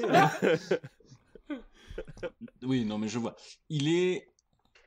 Ça peut paraître prétentieux et il est assez grandiloquent par ses choix artistiques. C'est ça que vous voulez? Ouais, c'est ça. Finalement, oui, c'est ça. C'est ça. Tu le dis tellement mieux que nous. C'est ça, t'es gentil, tu veux vexer personne. Au cas où il y a Joe Wright qui appelle, on dirait Edouard. Quand même, tes amis, ils sont pas très sympas, hein. Mais je me demande si Reviens-moi, on l'avait pas vu ensemble. Tout à Edouard. fait. Ouais, il me semblait bien. Voilà. Tout à fait. Vous avez un frère au 2e bataillon. Oui, mon général. Ils vont tomber dans un piège. Vous avez ordre de leur remettre un message annulant l'assaut de demain matin. Un autre point, parce qu'on parle de Dunkerque et de la poche de Dunkerque, on parle de ce côté fondateur pour le peuple britannique de cet événement, de ce sauvetage, de tous les discours qu'il y a avec. On peut voir à quel point c'est fondateur. Moi, il y a un truc qui m'a marqué. On parlait des petits bateaux tout à l'heure. La scène des petits bateaux, où ils arrivent dans le port de Dunkerque. Moi, m'en a évoqué une autre qui est présente dans un autre film avec Kenneth Branagh, du coup, qui est Good Morning England, où on se retrouve avec un sauvetage de bateaux civils face à Kenneth Branagh qui joue un méchant qui a quand même des allures d'Adolf Hitler. Ah mais oui, mais alors attends, le film, alors attends, oui, il y a un rapport d'acteur, mais le contexte n'est pas le même du tout, faut dire aux gens ça. Non, le contexte n'est pas le même du tout, mais je pense que par contre quand... Je me souviens plus, c'est Mike Newell qui a fait ce film-là, ouais. Je sais plus. Du coup, a fait cette scène, je pense que dans l'imaginaire britannique... Tu penses qu'il y a une volonté... Je pense qu'il y a une volonté de rappeler le miracle de Dunkerque un peu, quoi. Ah, c'est génial. Et moi je trouve que ça je sais pas, moi j'y ai pensé de suite en revoyant le film. Alors Edouard a pas l'air d'accord et se marre beaucoup, mais moi je sais pas, je me suis dit putain, mais en fait ça a à tel point marqué leur truc à eux, tu vois, c'est comme si nous on faisait rentre ici Jean Moulin en plein milieu d'un film, tu vois, eux c'est ça, quoi. Est-ce que tu penses que le film, quand Sabina Seri arrive avec son taxi pour sauver les fantômes, ça rappelle les taxis de la Marne? Exactement. Bah écoute, non, mais voilà, c'était mon point. J'ai pensé à ça en matant le film, et du coup, en parlant de Kenneth Branagh et de toute cette caste d'acteurs anglais qui sont tous passés sur les planches du théâtre, qu'on va retrouver dans tous les films de guerre, en fait. Et donc Cumberbatch en tête dans le salopard numéro 1 à chaque fois qu'on le croise, que ce soit dans Reviens-moi, que ce soit dans 1917 ou dans Cheval de guerre, puisque je crois, Pierre, que ça a fait partie des films que tu as vus pour préparer ce podcast. Vraiment, moi, ma vie, elle est bien jusqu'à ce que je mate Cheval de guerre. Alors là, pour le coup, on passe vraiment sur un truc complètement subjectif.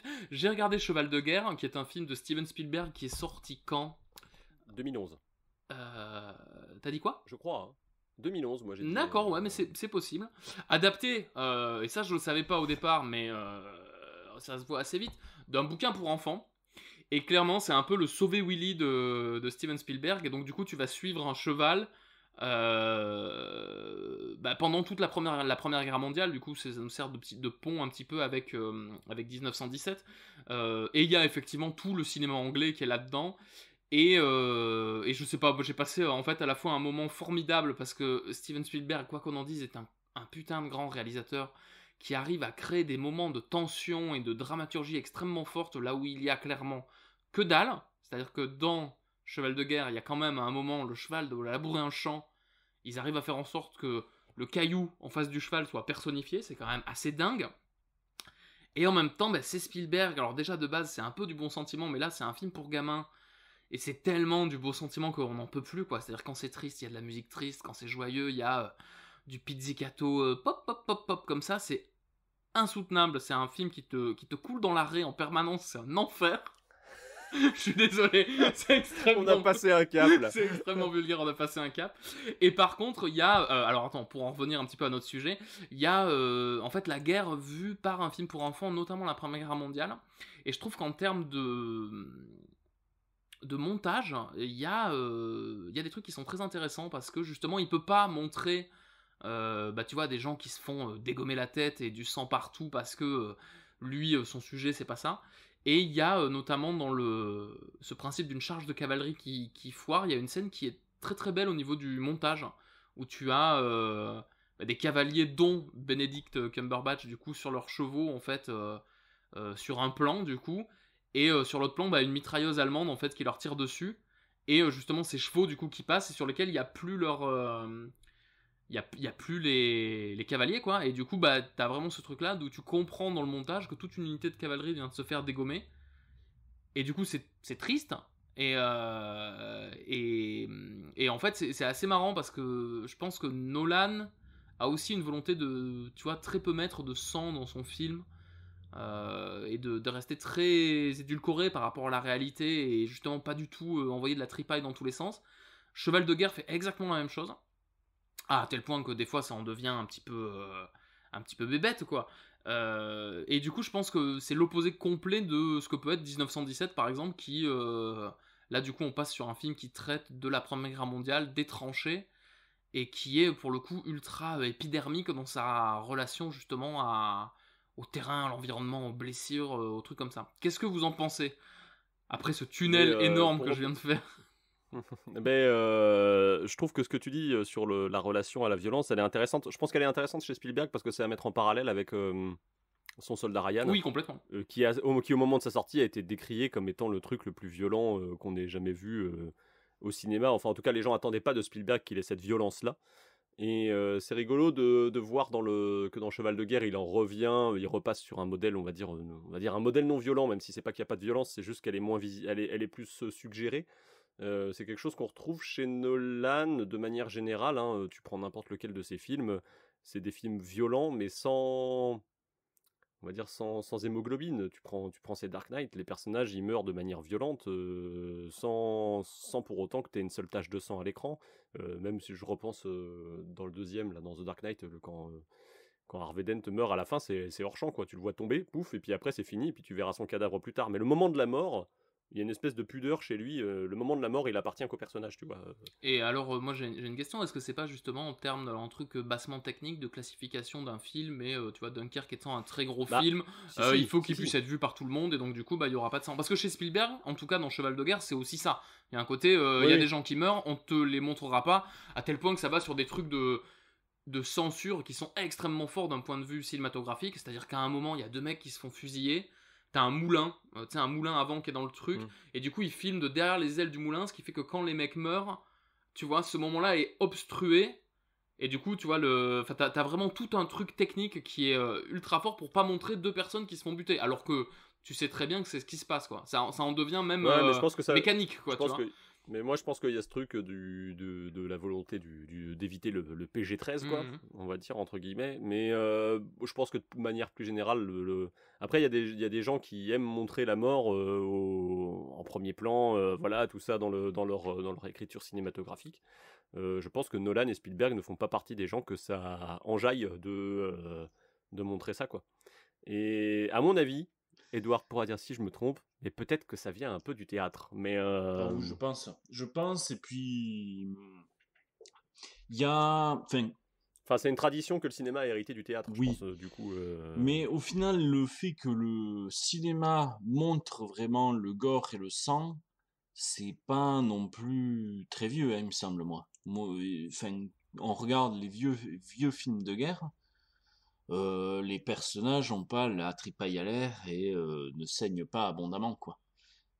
Dans Weekend à Zuidcote, justement, effectivement, c'est très très... Il y a des trucs extrêmement choquants. Dans Weekend à Zuidcote, à un moment, il te parle de la mort d'un bébé quand même, mais tout reste hors champ, quoi. Tu vois, il y a...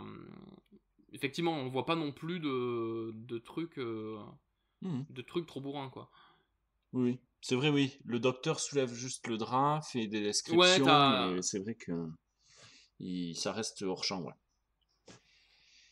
Et Mais du coup, ouais, c'est parce que souvent aussi ça s'accompagne du discours. On veut pas, enfin, le but du discours, c'est pas de montrer que tu vois, quelque part chez Spielberg, je pense que montrer que la guerre c'est violent, c'est moche et c'est pas beau, il l'a fait. Ouais. Tu vois, il a fait Soldat Ryan, il y avait de la tripe à l'air et compagnie. Maintenant, qu'est-ce qui l'intéresse plus dans Cheval de guerre, c'est pouvoir raconter cet épisode-là à des enfants, je pense. Du coup. Complètement, ouais. Oui, je pense que c'est ça. Oui, ça sert un peu le propos aussi, quoi. Et du coup, 1917, là pour le coup, on n'est pas dans le même. On n'est pas du tout dans le même rapport. 1917, mais quelle angoisse. Ouais. J'ai jamais été autant angoissé parce qu'un mec s'est coupé la main. Hein. Alors, est-ce que vous avez trouvé ça plus immersif, la manière de Nolan de créer son truc avec son montage et ses effets de son et tout ça, ou est-ce que vous avez trouvé ça plus immersif, le plan séquence de Mendes, tu vois? Moi, alors, c'est étonnant parce que l'expérience viscérale du Nolan, elle existe, quoi. Tu vois, il y a ce truc-là de au cinéma, t'as vraiment les 20 premières minutes, t'es en nage un peu. T'es en stress, quoi.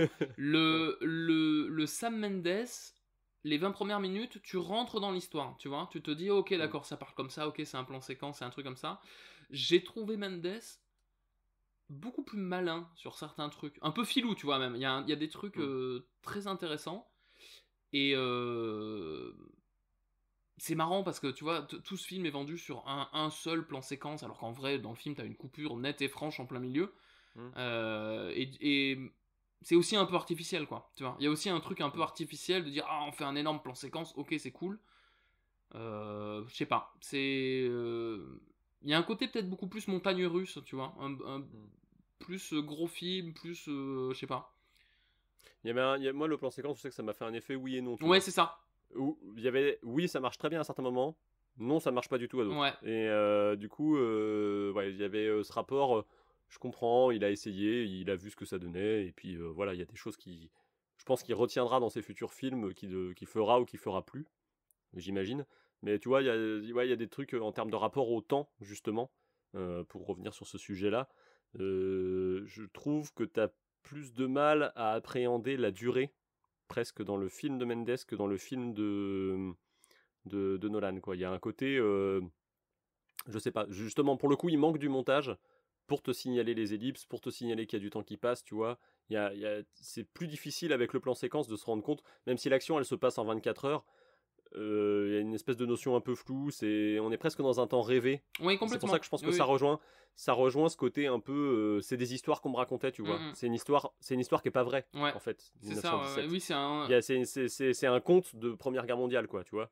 Et il y a ce rapport à la temporalité qui est un peu étrange, un peu rêvé, et du coup qui permet aussi des envolées un peu plus poétiques dans le film, que ce soit visuellement ou même dans des moments de jeu d'acteur ou quoi que ce soit. Et même si ça convoque une fois de plus un peu tous les poncifs de la Première Guerre mondiale dans ce truc-là aussi, tu vois, c'est assez étrange comme truc. Je sais pas, je suis sorti de là, j'avais vécu un truc, il y avait du stress, mais ça m'a laissé un peu extérieur aussi, tu vois. Sur le Dunkerque, il y a aussi le rapport à la temporalité dans son truc d'intrigue éclatée, qui moi je trouve ne fonctionne pas complètement. Il y a aussi, et là en le revoyant, ça m'a amplifié cet effet-là, de me dire, alors au départ tu comprends effectivement que les trois temporalités ne sont pas les mêmes, c'est-à-dire qu'il y a une histoire qui se passe sur une semaine, une sur un jour et une sur une heure, mais tu les vois en parallèle. Et ça au départ moi je me disais, tu vois, au sortir du cinéma je me suis dit mais est-ce que c'est pas un truc de montage ça qu'ils ont raccordé, tu vois, un peu. Quand tu le revois tu te dis non, en fait c'est extrêmement bien écrit, il y a vraiment un truc de rythme et de truc qui est très très bien foutu. Néanmoins à certains moments les intrigues se recroisent et il y a des trucs de temporalité un peu éclatés qui sont un peu bizarres, c'est-à-dire que tu rencontres un personnage, je pense à Cillian Murphy, tu vois, que tu vois sur son bateau vautré au milieu de la Manche, et puis que tu vas dans des scènes plus tard découvrir avant cet événement-là. Et ce truc-là, sur moi, n'a pas fonctionné, en fait. J'ai pas vu le... Bah, il marche bien en tant que flashback, ce système-là, mais en tant que... Le problème de voir Cillian Murphy, de l'avoir vu dans sa position finale Ouais. avant de voir ce qui lui est arrivé, vu que tout va vers l'avant en fait en termes de narration. Ça fait forcément un effet bizarre qui marche pas bien. Il y a des moments où ça marche, il y a des moments où ça marche pas, mais je pense que c'est un peu comme le plan séquence de Mendes, quoi. Je trouve qu'il y avait un côté un peu gimmick dans ça. Tu sais, un côté un peu, je suis Christopher Nolan, du coup je fais des films, tu vois, où il y a tout le temps un lien à la temporalité, en tout cas même au montage qui est déstructuré un peu. Et je trouve que sur la plupart de ces autres films, tu vois, sur Inception, c'est complètement le sujet, sur Memento, c'est complètement le sujet, Interstellar, t'as du voyage dans le temps, donc effectivement t'as ça. Autant là, je trouvais ça pas nécessaire, quoi. Pas nécessaire, et le problème c'est que des fois c'est pas nécessaire mais ça peut être intéressant. Là ça m'a plus moi déstabilisé, quoi, tu vois, ce moment-là particulièrement. Et en même temps, principalement c'est dans l'ADN du film aussi, quoi. Du coup je suis un peu partagé. Moi je sais que c'est pour moi voilà, j'ai plus été dedans avec Sam Mendes qu'avec Nolan, il me semble. Voilà, j'étais plus bah, du coup, vu qu'on déjà on suit un personnage en particulier avec Sam Mendes, pour moi j'ai plus été dedans avec 1917 qu'avec Dunkerque. Ouais, mais je pense que t'as un attachement. Les personnages sont humanisés enfin, ils sont caractérisés et humanisés dans 1917 d'une manière qu'ils ne sont pas absolument pas enfin, c'est absolument pas comme ça dans Dunkerque. Donc c'est deux choses très différentes. Après, ouais, je sais pas. Il y a eu des trucs, où je me suis dit, je suis content de pas m'être fait spoiler 1917 parce que il y a une scène au milieu avec les deux personnages que t'as retrouvé sur la toile partout après, et j'étais là, putain, heureusement que j'y étais le voir la semaine de la sortie. Parce qu'en termes de promo, des fois t'es là, oui, c'est bizarre quand même vos choix. Non, mais 1917, ouais, il y a des trucs. Après, on peut parler de Sam Mendes, mais c'est rigolo parce que Sam Mendes, comme Christopher Nolan, c'est des réalisateurs qui sont un peu conçus, enfin, qui sont un peu semblables sur certains points. Ils viennent avec leur musicos, tous les deux déjà. Ils ont un rapport à la musique où ils ont les mêmes personnes qui les suivent depuis très longtemps. Ils ont à peu près le même âge, à peu près le même, tu sais, succès qui est à peu près concomitant, on va dire, en termes d'années. C'est tous les deux les années entre 2012 et non, peut-être un peu plus tôt pour Nolan en termes de succès, parce que c'est 2008 The Dark Knight, mais du coup Sam Mendes, ça va venir, enfin en termes de succès commercial en tout cas, ça va venir avec ses James Bond. Il a fait d'autres films avant mais qui sont plus intimistes, quoi, pour le coup. Et du coup je pense que ce rapport à l'intime qu'il a, il l'amène parce qu'il a fait des films avant qui étaient plus intimes, tout simplement. Donc tu as plus d'humanité dans son film, forcément, de ce point de vue-là. Nolan, dès son premier film, c'est un réalisateur conceptuel, on va dire, entre guillemets, quoi. Ce qui l'intéresse, c'est presque plus le concept que les humains qu'il met à l'intérieur, quoi. Je trouve Sam Mendes est très intelligent sur un truc, c'est le choix de ses acteurs. Et il a le même parti pris que Nolan dans le sens de dire le troufion de base, il va être, c'est des bébés, parce que du coup, tu vois, c'est pareil, 1917, les deux personnages principaux sont très jeunes. Il les caractérise beaucoup plus, mais en fait, t'as juste un truc un peu bassement, je sais pas comment dire, commercial, tu vois, monter un film, c'est compliqué, et monter un film, il faut des noms d'acteurs sur lesquels pouvoir s'appuyer. Et en fait, Sam Mendes a fait un truc ultra intéressant, c'est qu'il a pris tout le putain de cinéma anglais avec, tu vois, les mecs connus. Le gratin, quoi. quoi. Le gratin, t'as Mark Strong, t'as Benedict Cumberbatch, t'as le mec qui joue Moriarty dans la série Sherlock, je sais plus comment il s'appelle. Andrew Scott. Ouais, je crois. Peut-être, je sais pas. En fait, tu vois, si c'est ça, t'as tous ces acteurs qu'on connaît, qui sont des têtes connues, en fait. C'est-à-dire que quand tu les vois, même si tu sais pas leur nom, tu te dis, ah, lui, je l'ai déjà vu, bah, tu sais, dans la série Sherlock, dans machin, je les connais. Et en fait, il fait un truc très intéressant, c'est que du coup, les deux personnages principaux, ceux qu'on va suivre pendant les 2 heures de film, c'est des mecs qu'on connaît pas. Et par contre, tous les officiers qu'ils rencontrent sont des acteurs connus. Et donc, du coup, eux, ils sont là que pour... Bah, t'as Colin Firth au début aussi. Ils sont là que pour les 5 minutes de leur scène. Et je trouve ce truc-là était un truc très intéressant auquel on pense pas, mais quand t'es réalisateur, il faut aussi gérer la persona de ton acteur hors plateau, de qui est ton acteur, quoi, tu vois. Et c'est-à-dire que quand tu prends Jean Dujardin dans un film, je dis ça comme exemple à la con, tu vois, mais quand tu prends Jean Dujardin dans un film, tu sais que tu vas avoir moins à faire pour que le public soit en empathie avec Jean Dujardin, parce que les gens aiment bien Jean Dujardin, tu vois. Et si tu veux que les gens détestent ce personnage, il va falloir bosser un peu plus. Et je trouve que Nolan, justement, lui, foire un peu ce truc-là. En tout cas, moi, ce que ça m'a fait, c'est le fait d'avoir Tom Hardy. Ouais. Le fait très intelligent de le caler avec un masque tout du long, et du coup, tu anonymises complètement cet acteur qui est connu. Mais c'est un peu niqué dans le fait que le dernier plan qu'on voit de lui, c'est tu vois sa gueule. C'est sans le masque. Et ouais. du coup, moi, je me rappelle, parce que j'avais pas forcément identifié que c'était lui, je me rappelle au cinéma, j'ai eu un petit moment de ah, mais il y a Mad Max, tu vois, dans le. Il y a Mad Max, et juste vraiment 30 secondes avant la fin. Et je trouve que Sam Mendes a été très intelligent sur ce truc-là, parce que c'est pas un truc de. C'est plus que de la réalisation, quoi, tu vois. C'est un truc aussi de prendre conscience qui sont tes acteurs hors plateau, quoi. Et ça, c'est très intelligent, quoi. Mais il le fait quand même, hein, parce que ces deux jeunes premiers, c'est pas juste des jeunes premiers. Oui, mais alors tu les avais vus dans George Mackay, qui est le personnage principal, il est connu dans pas mal de petits films. C'est un peu petit jeune de film indépendant à côté, quoi. Il a quand même une petite filmo derrière lui, et l'autre, du coup, bah, il est les gens le connaissent parce que c'est Tommen Lannister de Game of Thrones, quoi. Moi, j'avais pas tilté ça, mec. Ouais, mais j'ai fait tout un raisonnement j'ai fait un raisonnement qui était foiré là, en fait, c'est ça le. Non, c'est pas foiré, mais si tu veux, c'est pas déconnant, parce que c'est vrai, parce que les gens qui connaissent comment dire, Mark Strong, Cumberbatch et tout ça sont pas forcément de la génération qui a regardé Game of Thrones non plus. Mais les gens savent qui c'est. Bah du coup, je vais te spoiler parce que t'as pas été jusque là. Savent qui c'est parce que son personnage se suicide en fait dans Game of Thrones. Tu le vois monter sur le bord d'une fenêtre et il se jette, quoi. Et c'est genre quasi la dernière scène de l'épisode et la dernière scène du truc.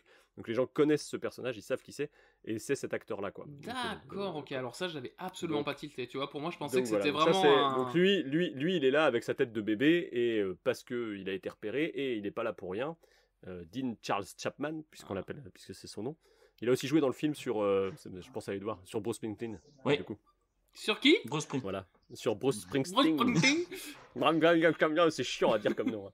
Et du coup, il est pas là par hasard, et Richard Madden, qui joue Robb Stark dans Game of Thrones, est pas là par hasard non plus. Ah mais justement, Richard Madden, moi je le trouvais identifiable, justement. Et parce que c'est la directrice de casting de Game of Thrones, en fait. D'accord, ok. Donc je pense qu'il y a du replaçage de poulain, on va dire, de l'écurie Nina Gold, du coup, dans le oui, mais parce que c'est des super bons acteurs, voilà. hein, aussi. Il y a aussi ce truc là. Ah oui, aussi. Non, mais ça n'empêche pas, si tu veux. Mais je pense que c'est pas un hasard si tu retrouves ces deux têtes là à cet endroit là, et pour ça, quoi. Voilà. Mais ceci étant dit, je suis d'accord. Mais de toute façon, de manière générale, dans les films de guerre, il y a cette envie de convoquer on va dire, c'est ce qu'on disait, les Kenneth Branagh, les Cumberbatch, les machins, dans les rôles d'officiers qui apparaissent pas trop longtemps et qui.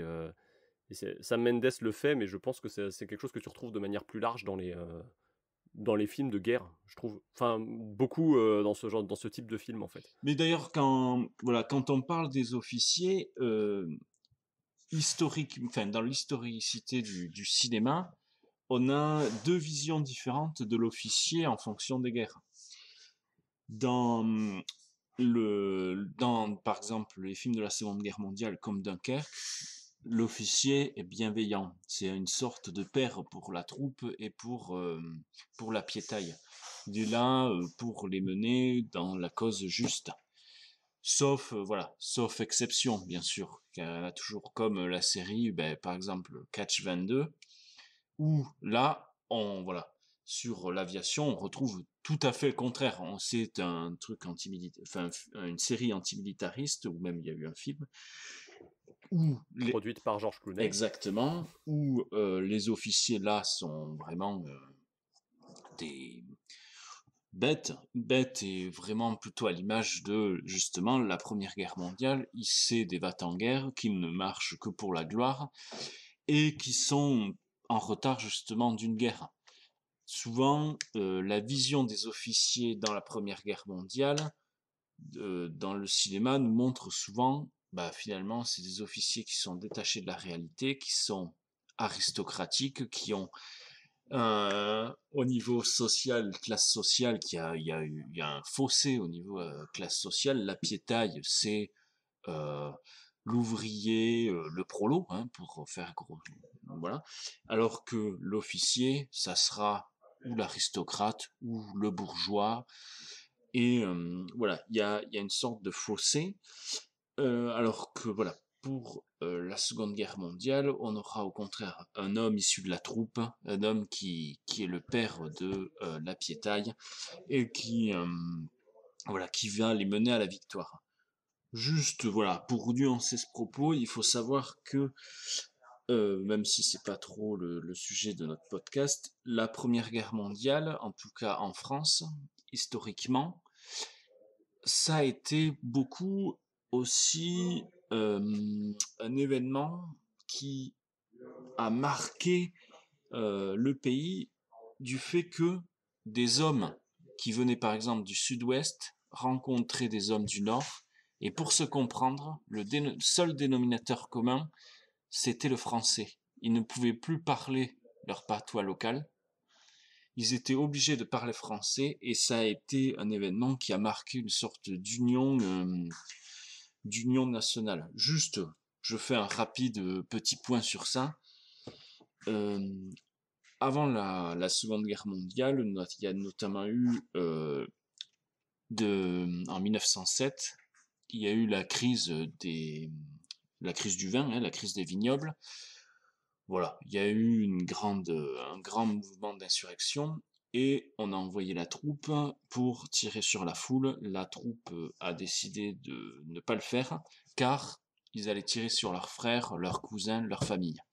À partir de cela, le gouvernement a décidé que les conscrits ne feraient plus leur classe à côté de chez eux, mais seraient envoyés dans d'autres régions où ils ne connaissent personne et où ils devraient se construire en tant que soldats français, et non plus en tant que soldats de leur région. Voilà. Du coup, la Première Guerre mondiale a marqué finalement le gros événement. Ça a été le gros événement marquant qui a amené la nation française et les habitants, notamment prolos, à se rencontrer dans les tranchées et à s'unir face à un ennemi commun et dans une langue. Un ennemi commun qui a été incarné avec les mutineries finalement par l'officier aussi. Il y a aussi une histoire dans le rapport à l'officier dans la Première Guerre mondiale qui est quand même assez différente à ce niveau-là. Mais quoi qu'on en dise aujourd'hui, l'héritage de la manière dont on traite la guerre, que ce soit on peut parler de 60, ça fait 60 ans maintenant, entre qui sépare Zuidcote de 1917, 65 ans, 70 peut-être. Au cinéma, en tout cas, on a tendance à la traiter toujours de la même manière, c'est-à-dire de manière profondément pacifiste, c'est-à-dire que ça n'est jamais quelque chose de glorieux.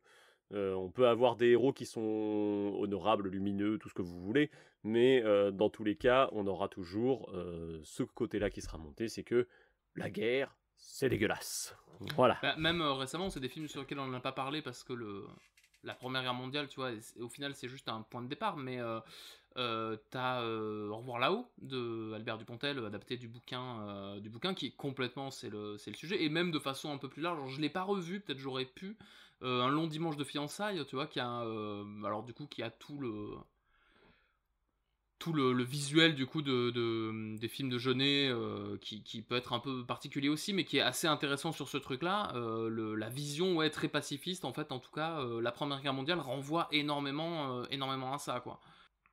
Oui, ou même pour rebondir, la majorité des ouvrages de Tardy, oui, complètement, ouais, en bande dessinée, voilà, c'est le thème central, la guerre c'est dégueulasse, c'est une boucherie, etc.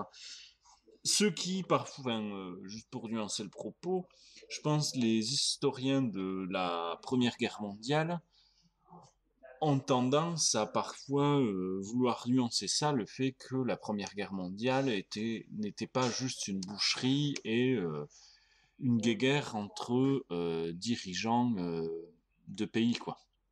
Voilà. Mais bon, ça, je vous renvoie aux multiples ouvrages sur la Première Guerre mondiale qui ont parfois tendance à un peu nuancer l'a priori qu'on a sur cette guerre et qui, voilà. Contrairement à la Seconde Guerre mondiale qui, comme je le disais au début, est vue comme une guerre juste et une guerre contre le mal et une guerre qui était nécessaire. Nous nous battrons sur les plages. Nous nous battrons sur les pistes d'aviation. Jamais nous ne nous rendrons. Jamais nous ne nous rendrons.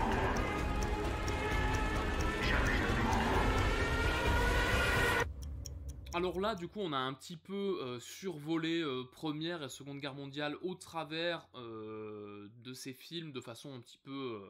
on n'a pas été en profondeur sur tout. Nous, ce qui nous intéressait vraiment, c'était la temporalité de Dunkerque et de 1917 qui sont sortis à la même période, et de voir comment ces deux films-là traitaient la guerre dans ce point de vue actuel. Très certainement qu'au travers de d'autres films qu'on a abordés ici et là, on viendra refaire des podcasts peut-être sur ces périodes individuellement. Je pense que maintenant, c'est plutôt le moment de passer à nos recommandations. Édouard, qu'est-ce que tu nous conseilles? Ah, moi j'en ai plusieurs en tête. Je vais commencer par celle de la Première Guerre mondiale, qui est, alors, en français ça s'appelle Men of Honor, et en anglais le titre original c'est Journey's End. C'est une adaptation de pièce de théâtre. Le film est sorti en 2017. Nous retrouvons Paul Bettany, Sam Claflin et Asa Butterfield, qui, bon, vous les avez vus dans La Stratégie Ender ou Hunger Games pour Sam Claflin. Voilà. Et sinon, film qui n'a pas eu forcément une très bonne critique du fait qu'il était une pièce de théâtre et qui a pâti, je pense, un petit peu de ça. Il n'a pas une construction peut-être très, parfois, cinématographique. Il se finit un peu... Enfin, voilà. C'est beaucoup sur le dialogue et les relations humaines pendant la Première Guerre mondiale dans une tranchée. Mais je serais curieux d'avoir votre avis. Après, je pense plutôt à des films sur la Seconde Guerre mondiale. Alors, j'ai un film dont j'ai parlé précédemment qui était Catch 22, qui est plutôt un film antimilitariste où on suit un soldat qui est chargé du coup de bombarder des villes en Italie du Sud, dans le sud de l'Italie.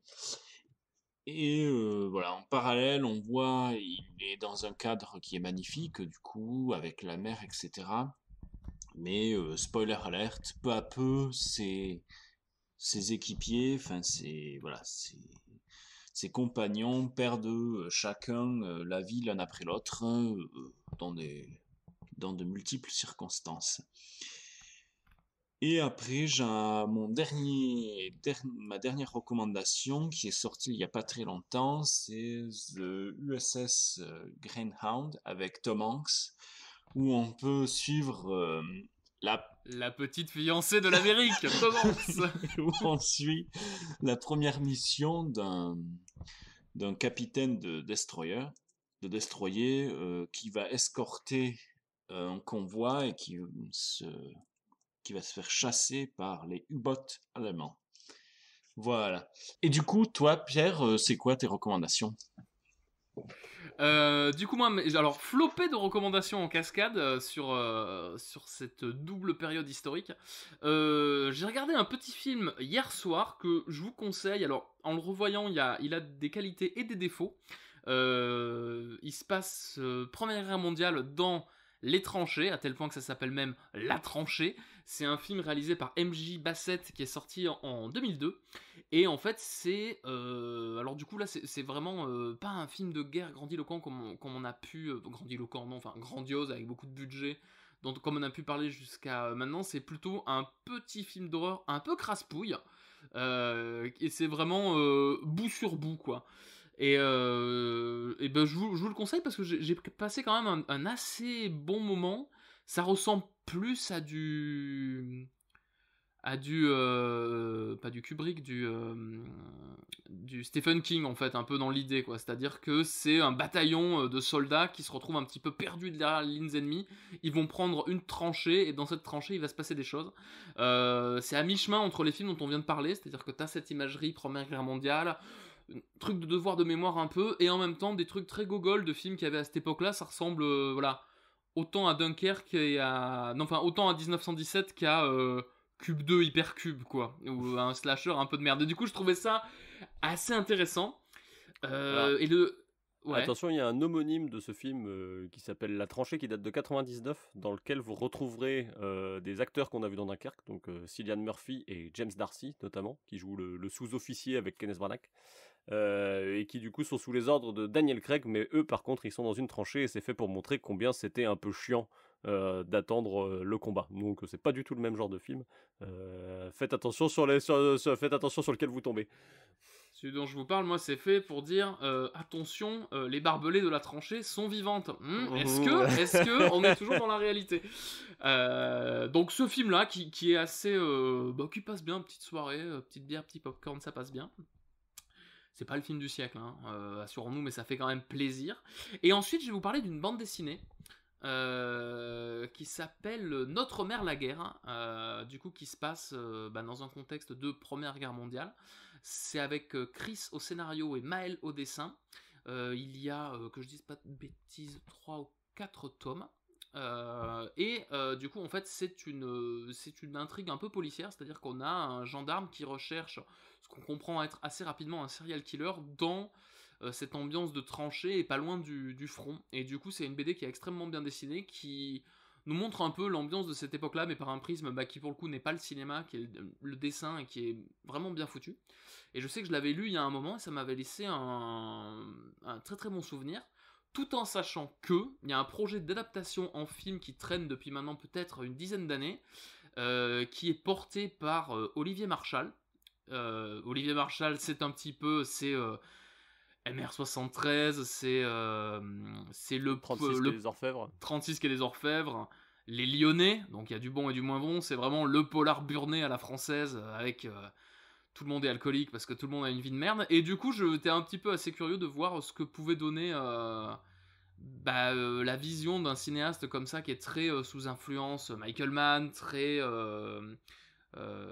Melville en fait, de cet univers-là, et je pense que ça pourrait, moi, bien coller, quoi. Du coup, un petit peu curieux. En attendant, si vous avez envie de lire la BD, allez-y, c'est vraiment très très chouette. Christophe, tes recommandations à toi? Eh bien moi, en recommandation, c'est quelque chose qui colle un peu avec la période où est sorti Dunkerque, mais qui concerne la Première Guerre mondiale, puisqu'il s'agit du jeu de société Les Poilus. On parlait d'immersion, ce jeu-là a pour objectif de vous faire, on va dire, ressentir la pression qu'on pouvait avoir dans les tranchées. Alors bien sûr, ça reste un jeu de société, hein, le but c'est pas que vous soyez en train de mourir dans votre salon. L'idée c'est que plutôt que c'est un jeu en coopératif, tout le monde a son importance, et il va falloir survivre à la Première Guerre mondiale, c'est-à-dire que soit tout le monde gagne, soit s'il y en a un qui meurt à un moment, c'est foutu. Donc l'idée c'est d'incarner un groupe d'amis qui se retrouvent dans les tranchées du soldat de base, et vous allez avoir des obstacles à surmonter, que sont les obus, le gaz, les choses comme ça.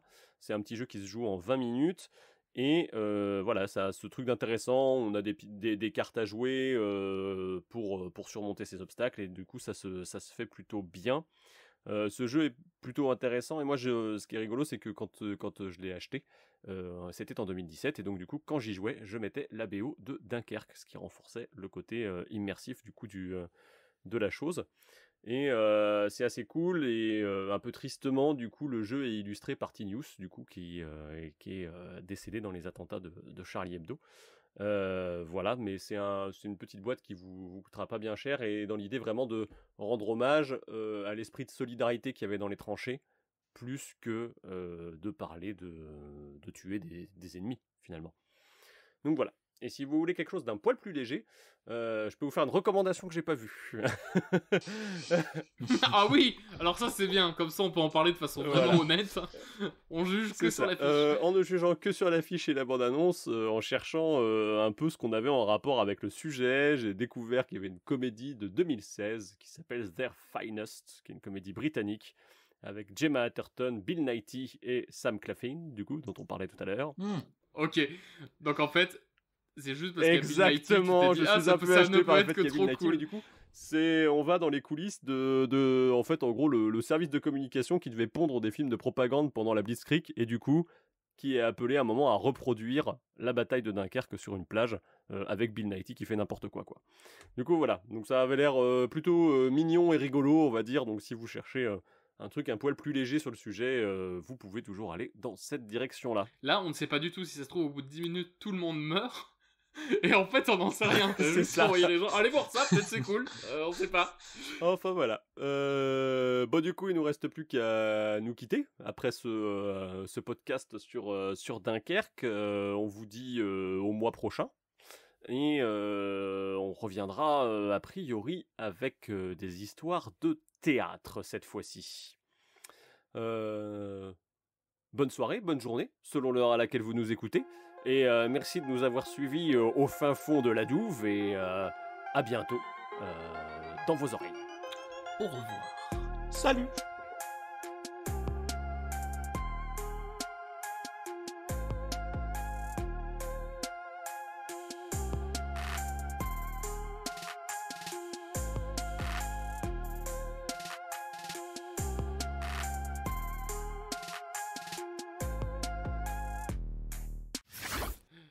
Je tiens à dire que moi j'aime bien quand on dit des trucs vulgaires. Ouais, bah oui, ça m'étonne pas, tiens.